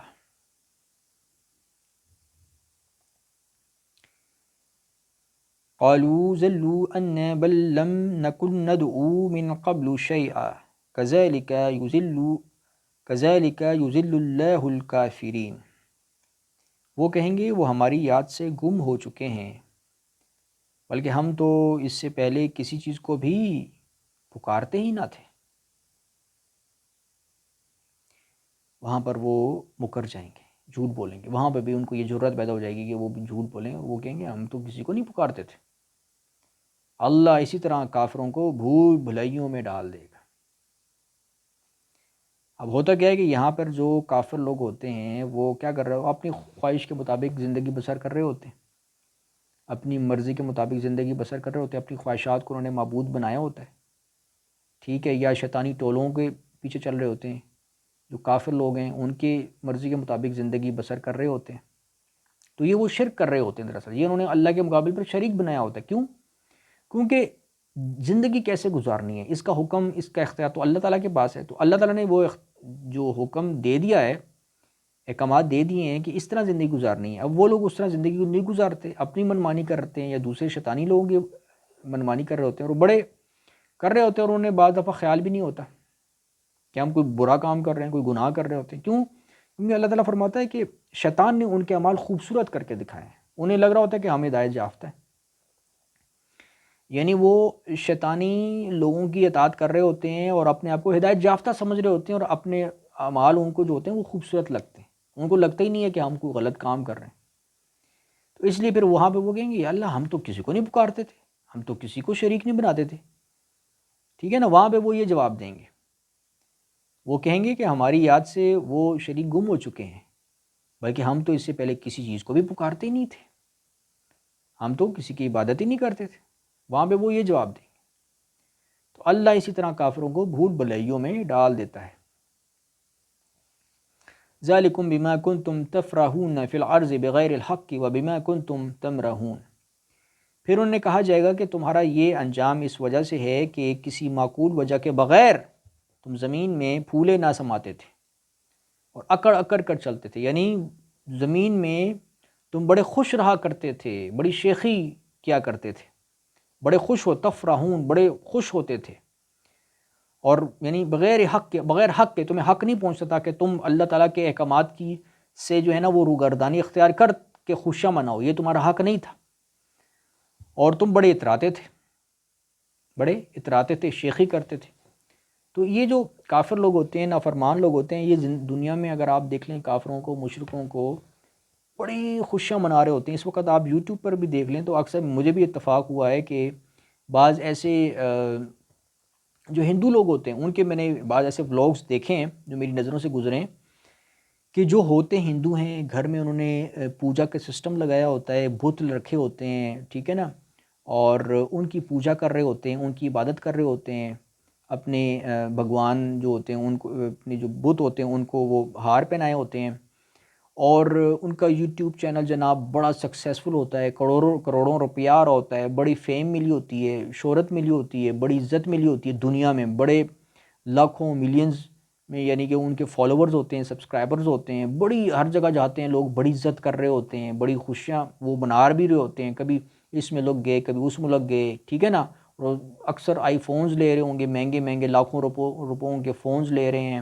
گاڑیاں لے رہے ہیں، سیر سپاٹے کر رہے ہیں، مہنگے مہنگے کھانے کھا رہے ہیں، دنیا بھر کے مہنگے مہنگے ملکوں میں سیر کر رہے ہوتے ہیں۔ یہ ہے اور ہوتے ہندو ہیں، ہوتے دہریہ ہیں، کافر ہیں، بدعمل ہیں، بے نمازی ہوتے ہیں، اللہ کو بھی نہیں مانتے، بعض اللہ کو بھی مانتے ہیں لیکن اللہ کی نہیں مانتے، بعض ایسے بھی ہوتے ہیں۔ تو اب فرماتے ہیں ذالکم، یہ بات وجہ اس کے کہ جو تم خوش ہوتے تھے، ذالکم بما کنتم تفرحون فی الارض بغیر حق وبما کنتم تمرحون، کہ انہیں کہا جائے گا کہ تمہارا یہ انجام اس وجہ سے ہے، قیامت کے دن انہیں جہنم میں ڈالا جائے گا اور ان سے پوچھا جائے گا کہ کہاں ہیں وہ تمہارے شریک، وہ کہیں گے ہم سے تو وہ گم ہو گئے، ہم تو بلکہ کسی کو پکارتے نہیں تھے، حالانکہ زندگی ساری عیش و عشرت میں گزار دی، ٹھیک ہے نا، اور لوگنگ کرتے کرتے، ویڈیو بناتے بناتے نمازیں بھی بھول گئے، اللہ کو بھی بھول گئے، سب کچھ نیک اعمال بھول کے، اور بس اپنی عیش و عشرت میں، خوشوں میں، اکڑ میں اور شیخی میں بس ساری زندگی جو ہے نا آپ نے گزار دی۔ تو یہ اس طرف اشارہ ہے کہ تمہارا انجام اس وجہ سے ہے کہ تم کسی معقول وجہ کے بغیر حق کے، تمہیں حق نہیں پہنچتا تھا لیکن پھر بھی تم زمین میں خوشیاں مناتے تھے، اکڑ کے چلتے تھے، بڑے مشہور تھے، عیش و عشرت میں تھے، خوشیاں مناتے تھے۔ اور اسی طرح بہت سارے جو انگریز یوٹیوبرز ہیں ان کو بھی اگر آپ دیکھ لیں، وہ بھی نمازیں نہیں پڑھیں گے لیکن ان کے یوٹیوبرز فین فالوئنگ لاکھوں میں ہوگی اور کروڑوں روپیہ کماتے ہوں گے اور پیسہ خرچ کرتے ہوں گے پانی کی طرح، عیش و عشرت کرتے ہوں گے۔ تو یہ ان لوگوں کی طرف اشارہ ہے دراصل، کہ جو دنیا میں خوشیاں مناتے ہیں اور اللہ کو بھول جاتے ہیں۔ ادخلوا ابواب جہنم خالدین فیہا فبئس مثوى المتکبرین، اب دوزخ کے دروازوں میں سے داخل ہو جاؤ، تم اس میں ہمیشہ رہو گے، اب دوزخ کے دروازوں میں سے داخل ہو جاؤ، تم اس میں ہمیشہ رہو گے، تکبر کرنے والوں کا کیسا برا ٹھکانہ ہے۔ تو اللہ تعالیٰ ایسے لوگوں کو متکبر قرار دیتا ہے کہ جو اللہ تعالیٰ کے احکامات سے لاپرواہ ہوتے ہیں، ایسے لوگ دراصل متکبر ہوتے ہیں، تکبر کرنے والے ہوتے ہیں۔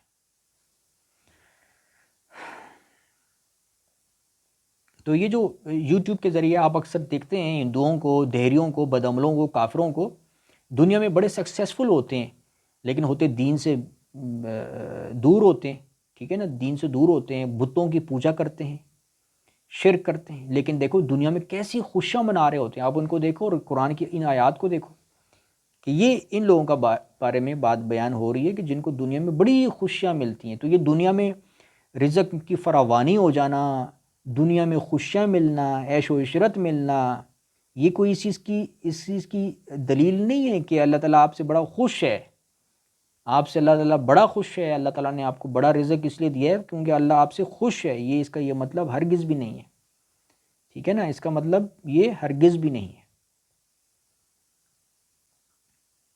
فَاصْبِرْ إِنَّ وَعْدَ اللَّهِ حَقٌّ فَإِمَّا نُرِيَنَّكَ بَعْضَ الَّذِي نَعِدُهُمْ أَوْ نَتَوَفَّيَنَّكَ فَإِلَيْنَا يُرْجَعُونَ، بس اے نبی صلی اللہ علیہ وسلم آپ صبر کیجئے، اللہ کا وعدہ سچا ہے، ہم نے جس عذاب کا ان سے وعدہ کیا ہے ہو سکتا ہے کہ اس کا کچھ حصہ آپ کو آپ کی زندگی میں ہی دکھا دیں، یا آپ کو وفات دے دیں اور آخر انہیں ہماری طرف ہی لوٹ کر آنا ہے۔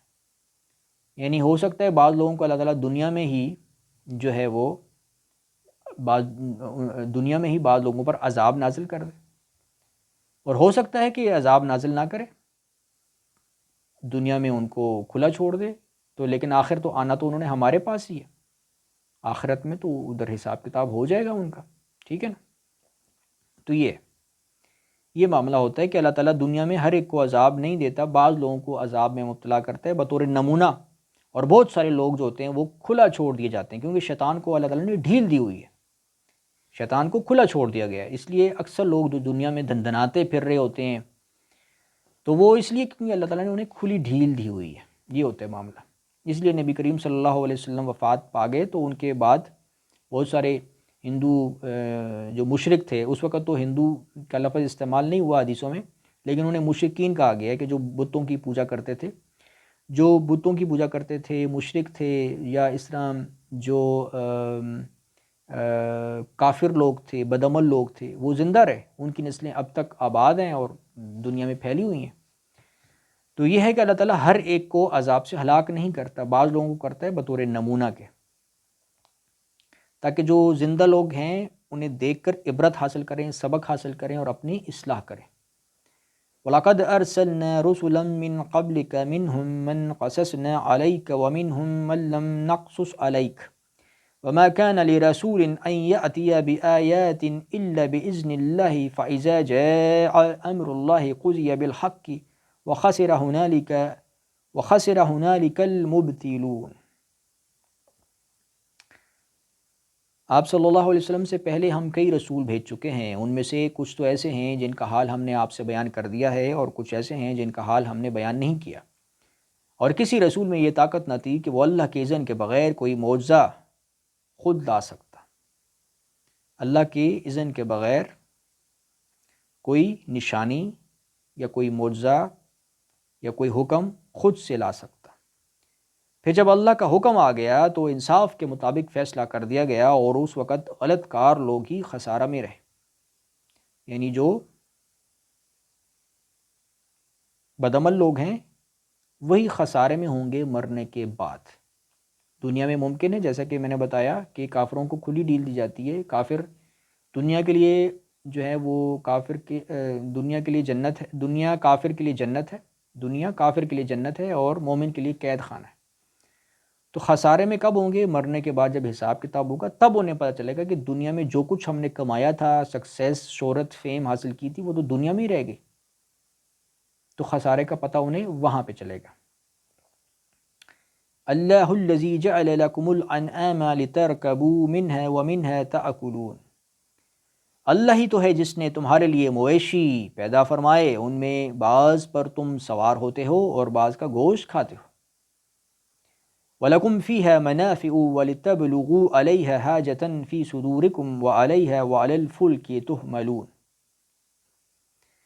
اس تمہارے لیے ان میں اور بھی کئی فائدے ہیں، اور جہاں جانے کی ضرورت تمہارے جی میں آئے ان پر سوار ہو کر وہاں پہنچ جاتے ہو، نیز ان پر اور کشتیوں پر تم سوار کیے جاتے ہو۔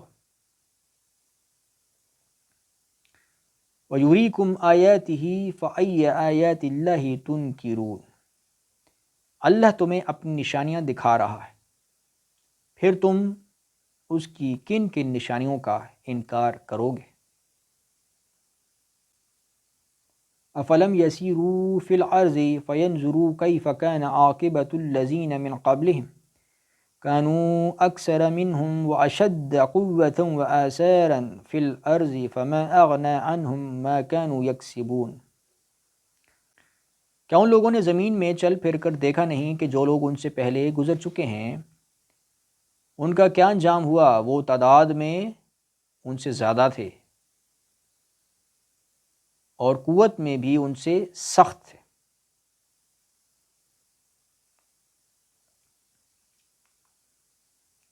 وہ تعداد میں بھی ان سے زیادہ تھے، جو ان سے پہلے لوگ گزر چکے ہیں وہ ان سے تعداد میں بھی زیادہ تھے، اور قوت میں بھی، طاقت میں بھی ان سے زیادہ تھے، اور زمین میں اپنے آثار چھوڑنے کے لحاظ سے بھی ان سے بڑھ کر تھے، مگر جو وہ کام کر رہے تھے یہ سب چیزیں ان کے کچھ کام نہ آ سکی۔ دنیا میں انہوں نے سب کچھ کمایا، مال و دولت، شہرت، عزت، سب کچھ کمایا، کھایا پیا، عیش و عشرت کیا، موج مستیاں کیں۔ اللہ فرماتا ہے یہ سب چیزیں ان کے کسی کام نہیں آئیں۔ دنیا کا سٹیٹس، پوزیشن، عہدہ، نوکری، جاب، بزنس، کچھ کام نہ آیا۔ کیوں؟ کیونکہ انہوں نے اللہ کی اطاعت نہیں کی تھی۔ وہ مر گئے، آخر مٹی میں دب گئے، آخرت میں جہنم میں ڈالے جائیں گے، کیونکہ وہ دنیا میں انہوں نے اللہ کی اطاعت نہیں کی۔ مقصد تو اللہ کی اطاعت کرنا ہے، باقی یہ چیزیں تو سارے لوگ، انبیاء کرام بھی محنت مزدوری کرتے ہیں، پیسہ کماتے ہیں، دولت کماتے ہیں، ٹھیک ہے نا، تو مومنین بھی یہ کام کرتے ہیں، لیکن اصل مقصد تو اللہ کی عبادت ہے، اللہ کی فرمانبرداری ہے، نیک اعمال اختیار کرنا ہے، برائیوں سے بچ کر رہنا ہے، یہ انہوں نے نہیں کیا تھا۔ تو وہ جو پہلے لوگ تھے وہ آپ لوگوں سے، یعنی جو اس زمانے کے جو کافر تھے ان سے کہیں بڑھ کر تھے، تعداد میں، قوت میں، شان و شوکت میں، ٹھیک ہے نا، اپنے آثار چھوڑنے کے لحاظ سے، لیکن وہ اس کے باوجود وہ جو ہے وہ دنیا سے چلے گئے، اور جو کچھ انہوں نے دنیا میں حاصل کیا تھا وہ ان کے کچھ کام نہیں آیا، کیونکہ دنیا ہمیشہ کی جگہ تو نہیں ہے، ٹھیک ہے۔ تو بالآخر انسان نے مرنا ہے، اور پھر مرنے کے بعد پھر پتہ چلے گا کہ جو اصل کام تھا دنیا میں کرنے کا، یعنی اللہ تعالیٰ کی فرمانبرداری، وہ انہوں نے نہیں کی، تو پھر کیا ہوگا کہ ان کا ٹھکانہ جہنم ہوگا۔ فَلَمَّا جَاءَتْهُمْ رُسُلُهُم بِالْبَيِّنَاتِ فَرِحُوا بِمَا عِندَهُم مِّنَ الْعِلْمِ وَحَاقَ بِهِم مَّا كَانُوا بِهِ يَسْتَهْزِئُونَ۔ پھر جب ان کے رسول ان کے پاس واضح دلائل لے کر آئے تو جو علم ان کے پاس تھا وہ اسی میں مگن رہے۔ یعنی یہ جو پہلے لوگوں کی بات بیان فرمائی کہ جو قوت اور شان و شوکت اور کثرت میں بہت بڑے ہوئے تھے نا، تو جب ان کے رسول ان کے پاس آتے تھے تو وہ کیا کرتے تھے، وہ جو علم ان کے پاس تھا نا، جو بھی ٹیکنالوجی ان کے پاس تھی، علم ان کے پاس تھا، وہ اسی میں بس منہمک رہے۔ یعنی جیسے آج لوگوں کے پاس ڈاکٹری کا علم ہوتا ہے تو لوگ ڈاکٹری کے علم میں، اس کے پیشے میں بعض دفعہ سارے ڈاکٹر تو ایسے نہیں ہوتے، لیکن بہت سارے ایسے ڈاکٹر ہوتے ہیں جو ڈاکٹری کے پیشے میں منہمک ہیں، لیکن وہ نمازیں نہیں پڑھیں گے، نیک اعمال اختیار نہیں کریں گے۔ کوئی انجینئر ہے تو وہ انجینئرنگ کے پیشے میں منہمک ہوگا، اپنا علم کا بڑا ایک لوگوں پر ایک بڑا ایک روب ڈالتا ہوگا کہ بھئی میں بڑا انجینئر ہوں، یا میں بڑا سائنسدان ہوں، یا میں بڑا ڈاکٹر ہوں، یا میں بڑا بزنس مین ہوں جی، یا میں بہت بڑا حکمران ہوں جی۔ تو یہ ان چیزوں کا، دنیا کا جو علم ہوتا ہے، اس پر وہ بڑے ناز فخر کرتے ہیں، غرور کرتے ہیں، اور اس میں منہمک ہوتے ہیں، انہی چیزوں میں لگے رہتے ہیں بس۔ ہر وقت دنیا کی باتیں ہوں گی، دنیا میں جی آپ نے بزنس کیسے کرنا ہے، جی آپ نے، ٹھیک ہے، اپنا جو دنیا کا نالج ہوگا بس اسی پر فخر ہوگا۔ اور کسی انسان کو پرکھنے کا معیار بھی ان کا یہی ہوگا کہ جو دوسرے انسان کو دیکھیں گے، کہیں گے کیا کرتا ہے یہ، کیا کماتا ہے، کیا علم ہے اس کے پاس دنیا میں، یعنی کیا کرتا ہے یہ، ٹھیک ہے نا۔ یہ وہ اس حساب سے انسان کی کسی کی جو ہے نا حیثیت کو جو پرکھنے کا جو معیار ہوتا ہے ان کا یہ ہوتا ہے کہ دنیا میں وہ کیا پوزیشن ہے اس کی، دنیا میں وہ کیا کرتا ہے، کیا کماتا ہے، کتنی دولت ہے اس کے پاس، کیا پوزیشن ہے، کیا سٹیٹس ہے اس کے پاس، ٹھیک ہے نا۔ اس سے وہ دوسرے کو یعنی کہ پرکھتے ہیں، معیار بنایا ہوا انہوں نے، اور ہمیشہ انہی چیزوں پر منہمک ہوتے ہیں اپنے دنیا کے علوم میں۔ سائنسدان ہے تو سائنس کی چیزوں میں لگا رہے گا، ٹھیک ہے نا، اور نمازیں نہیں پڑھے گا، اللہ کی بات نہیں کرے گا، دین کی باتیں نہیں سنے گا، قرآن پر غور و فکر نہیں کرے گا، ٹھیک ہے، برائیوں سے بچ کے نہیں رہے گا۔ ڈاکٹر ہے، انجینئر ہے، بزنس مین ہے، دکاندار ہے، ٹھیک ہے نا، کسی کوئی اسکول کا، کالج کا، یونیورسٹی کا ٹیچر ہے، پروفیسر ہے، تو ہر وقت دنیا کی باتیں ہوں گی، اپنے پروفیشن کی باتیں ہوں گی، اپنی پروفیشن پر فخر ہوگا، جی میں نے یہ کیا، میں نے یہ ایجاد کیا، میں نے وہ کیا، میرے پاس نوبل پرائز ہے جی، ٹھیک ہے نا، میں فلاں جگہ گیا، میری بڑی عزت ہوئی، یہ ہوا، اپنی تصویریں شیئر کی جائیں گی، اپنی ویڈیوز دنیا کی علم کی، بس اسی پر فخر اور خوشیاں منائی جائیں گی۔ تو اللہ فرماتا ہے کہ جب ان لوگوں کے پاس جو ان سے پہلے تھے نا، ان کے وہ بڑے طاقتور تھے، کثرت میں، تعداد میں، قوت میں، تو جب وہ ان کے پاس رسول لے کر آئے، پیغام لے کر آئے تھے، نشانیاں احکامات لے کر آئے تھے، تو وہ کیا کرتے تھے کہ وہ جو تھے وہ بس اسی میں لگے رہے جو ان کے پاس علم تھا، اپنے علم پر ہی ناز کرتے رہے، اپنے علم پر ہی منہمک رہے۔ تو آج بھی اگر آپ دیکھ لیں، اور پھر آگے یہ بھی لکھا ہے کہ وہ اس میں اپنے علم میں اسی میں مگن رہے جو علم ان کے پاس تھا، اور جس عذاب کا وہ مذاق اڑاتے تھے اسی نے انہیں آ گھیرا۔ یعنی جس چیز کا وہ مذاق اڑاتے تھے، یعنی نبی کہتے ہیں نا کہ تمہیں عذاب دیا جائے گا اگر تم اللہ کی بات نہیں مانو گے، تو وہ مذاق اڑاتے تھے، ٹھیک ہے۔ جیسے آج بھی اگر آپ دیکھ لیں کہ بہت سارے دنیا میں ایسے دنیا دار لوگ ہوتے ہیں، خواہ کسی بھی پیشے سے منسلک ہو، ٹھیک ہے نا، ڈاکٹر ہوں، انجینئر ہوں، سائنٹسٹ ہو، بزنس مین ہو، دکاندار ہو، جو بھی ہوں، ان میں کچھ نیک بھی ہوتے ہیں، ٹھیک ہے نا، نمازی بھی ہوتے ہیں، پرہیزگار بھی ہوتے ہیں، کچھ ایسے بھی ہوتے ہیں کہ جو بد عمل ہوتے ہیں، بے نمازی ہوتے ہیں۔ تو ان کے پاس اگر علماء دین جو ہیں وہ نصیحت کرنے جائیں اور انہیں نصیحت کریں کہ بھئی اب نمازیں پڑھا کریں، اب نیک اعمال اختیار کریں، برائیوں سے بچ کریں، تو وہ اس کی نہیں سنتے۔ یار یہ مولوی لوگ کہاں سے آ گئے، مولویوں کو بڑا گھٹیا سمجھتے ہیں، ٹھیک ہے نا، لو لیول کا سمجھتے ہیں کہ مولوی تو ایویں بس ہر وقت ان کو کچھ آتا نہیں ہے، دین کی باتیں کرتے ہیں۔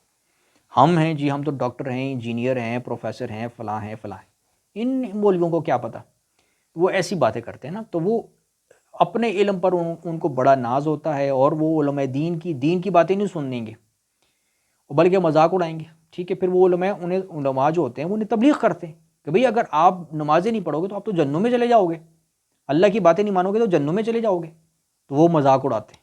یہاں بھی لکھا ہوا کیا فرمایا، وہاں کیا بہم ما کانوا بہ یستہزئون، اور گھیر لیا ان کو اس چیز نے جس کا وہ مذاق اڑایا کرتے تھے۔ تو وہ کس چیز کا مذاق اڑاتے تھے؟ وہ علماء دین کی تبلیغ کا مذاق اڑاتے ہیں۔ آج بھی لوگ مذاق اڑاتے ہیں، مولویوں کے پیچھے باتیں کر رہے ہوتے ہیں۔ مولوی لوگ جو علماء دین ہوتے ہیں، جو علماء حق ہوتے ہیں، وہ انہیں آخرت سے ڈراتے ہیں، تو جو دنیا دار طبقہ ہوتا ہے وہ ان کا مذاق اڑا رہا ہوتا ہے، وہ ہنس رہا ہوتا ہے، تمسخر اڑا رہا ہوتا ہے کہ یہ مولوی لوگ ہمیں دین کی باتیں بناتے ہیں، ہم تو جی انجینئر ہیں، ہم تو ڈاکٹر ہیں، ہم تو پروفیسر ہیں، ہم تو سائنسدان ہیں، ہم تو یہ ہیں، ہم تو وہ ہیں۔ ان علماء دین کو، مولویوں، ان کو تو سائنس کا نہیں پتہ، ان کو تو فزکس کا نہیں پتہ، یہ تو دنیا چاند پر پہنچ گئی ہے، مریخ پر جانے کی تیاری کر رہی ہے، تو یہ جو ابھی حدیث پڑھ رہے ہیں، حدیث کا درس دے رہے ہیں، قرآن کی آیت پڑھ کر سنا رہے ہیں، وہ یعنی دین کی باتوں کو لو سمجھتے ہیں، حقیر سمجھتے ہیں، اور اپنا جو علم ہوتا ہے سائنس کا جی، دنیا کا جی، اس کو بڑی عزت دے رہے ہوتے ہیں۔ جی دنیا کہاں پہنچ گئی، اور چاند پر پہنچ گئی، اور یہ بخاری پڑھ کے سنا رہا ہے ہمیں، قرآن کی آیت پڑھ کے سنا رہے ہیں۔ حالانکہ دنیا میں سب سے بڑی فضیلت تو قرآن کی ہے، رسول صلی اللہ علیہ وسلم کی حدیث کی ہے، اس کے بعد پھر دنیا کی چیزیں آتی ہیں نا۔ تو وہ اپنی دنیا کے علم کو بڑا فضیلت انہوں نے دی ہوتی ہے، دنیا داروں نے بڑی فضیلت دی ہوتی ہے، اور دین کو بالکل حقیر سمجھیں گے۔ تو یہ آج بھی آپ اس طرح کے لوگ آپ دیکھ سکتے ہیں، سوشل میڈیا پر بھی بہت ہوتے ہیں، جو آل وقت علماء دین کے خلاف، مولویوں کے خلاف لگے ہوتے ہیں، یہ معاملہ ہوتا ہے۔ فَلَمَّا رَأَوْا بَأْسَنَا قَالُوا آمَنَّا بِاللَّهِ وَحْدَهُ وَكَفَرْنَا بِمَا كُنَّا بِهِ مُشْرِكِينَ، اور جب انہوں نے ہمارا عذاب دیکھ لیا، کن لوگوں نے؟ یہ ان دنیا پرست لوگوں نے، دنیا دار لوگوں نے، جو بدعمل لوگ ہوتے ہیں، جو دین سے دور ہوتے ہیں، جو اللہ تعالیٰ کی باتیں نہیں مانتے۔ فرمایا کہ جب انہوں نے ہمارا عذاب دیکھ لیا تو کہنے لگے ہم اللہ اکیلے پر ایمان لائے۔ جب اللہ کا عذاب دیکھ لیا تو کہا قالوا آمنا باللہ وحدہ، کہ ہم اللہ اکیلے پر ایمان لائے۔ قالوا آمنا باللہ وحدہ، کہ ہم اللہ اکیلے پر ایمان لاتے ہیں، اور جنہیں ہم اللہ کا شریک ٹھہراتے تھے ان سے انکار کرتے ہیں۔ وَكَفَرْنَا بِمَا كُنَّا بِهِ مُشْرِكِينَ، اور جو شرک کرنے والے ہیں اس کا ہم انکار کرتے ہیں۔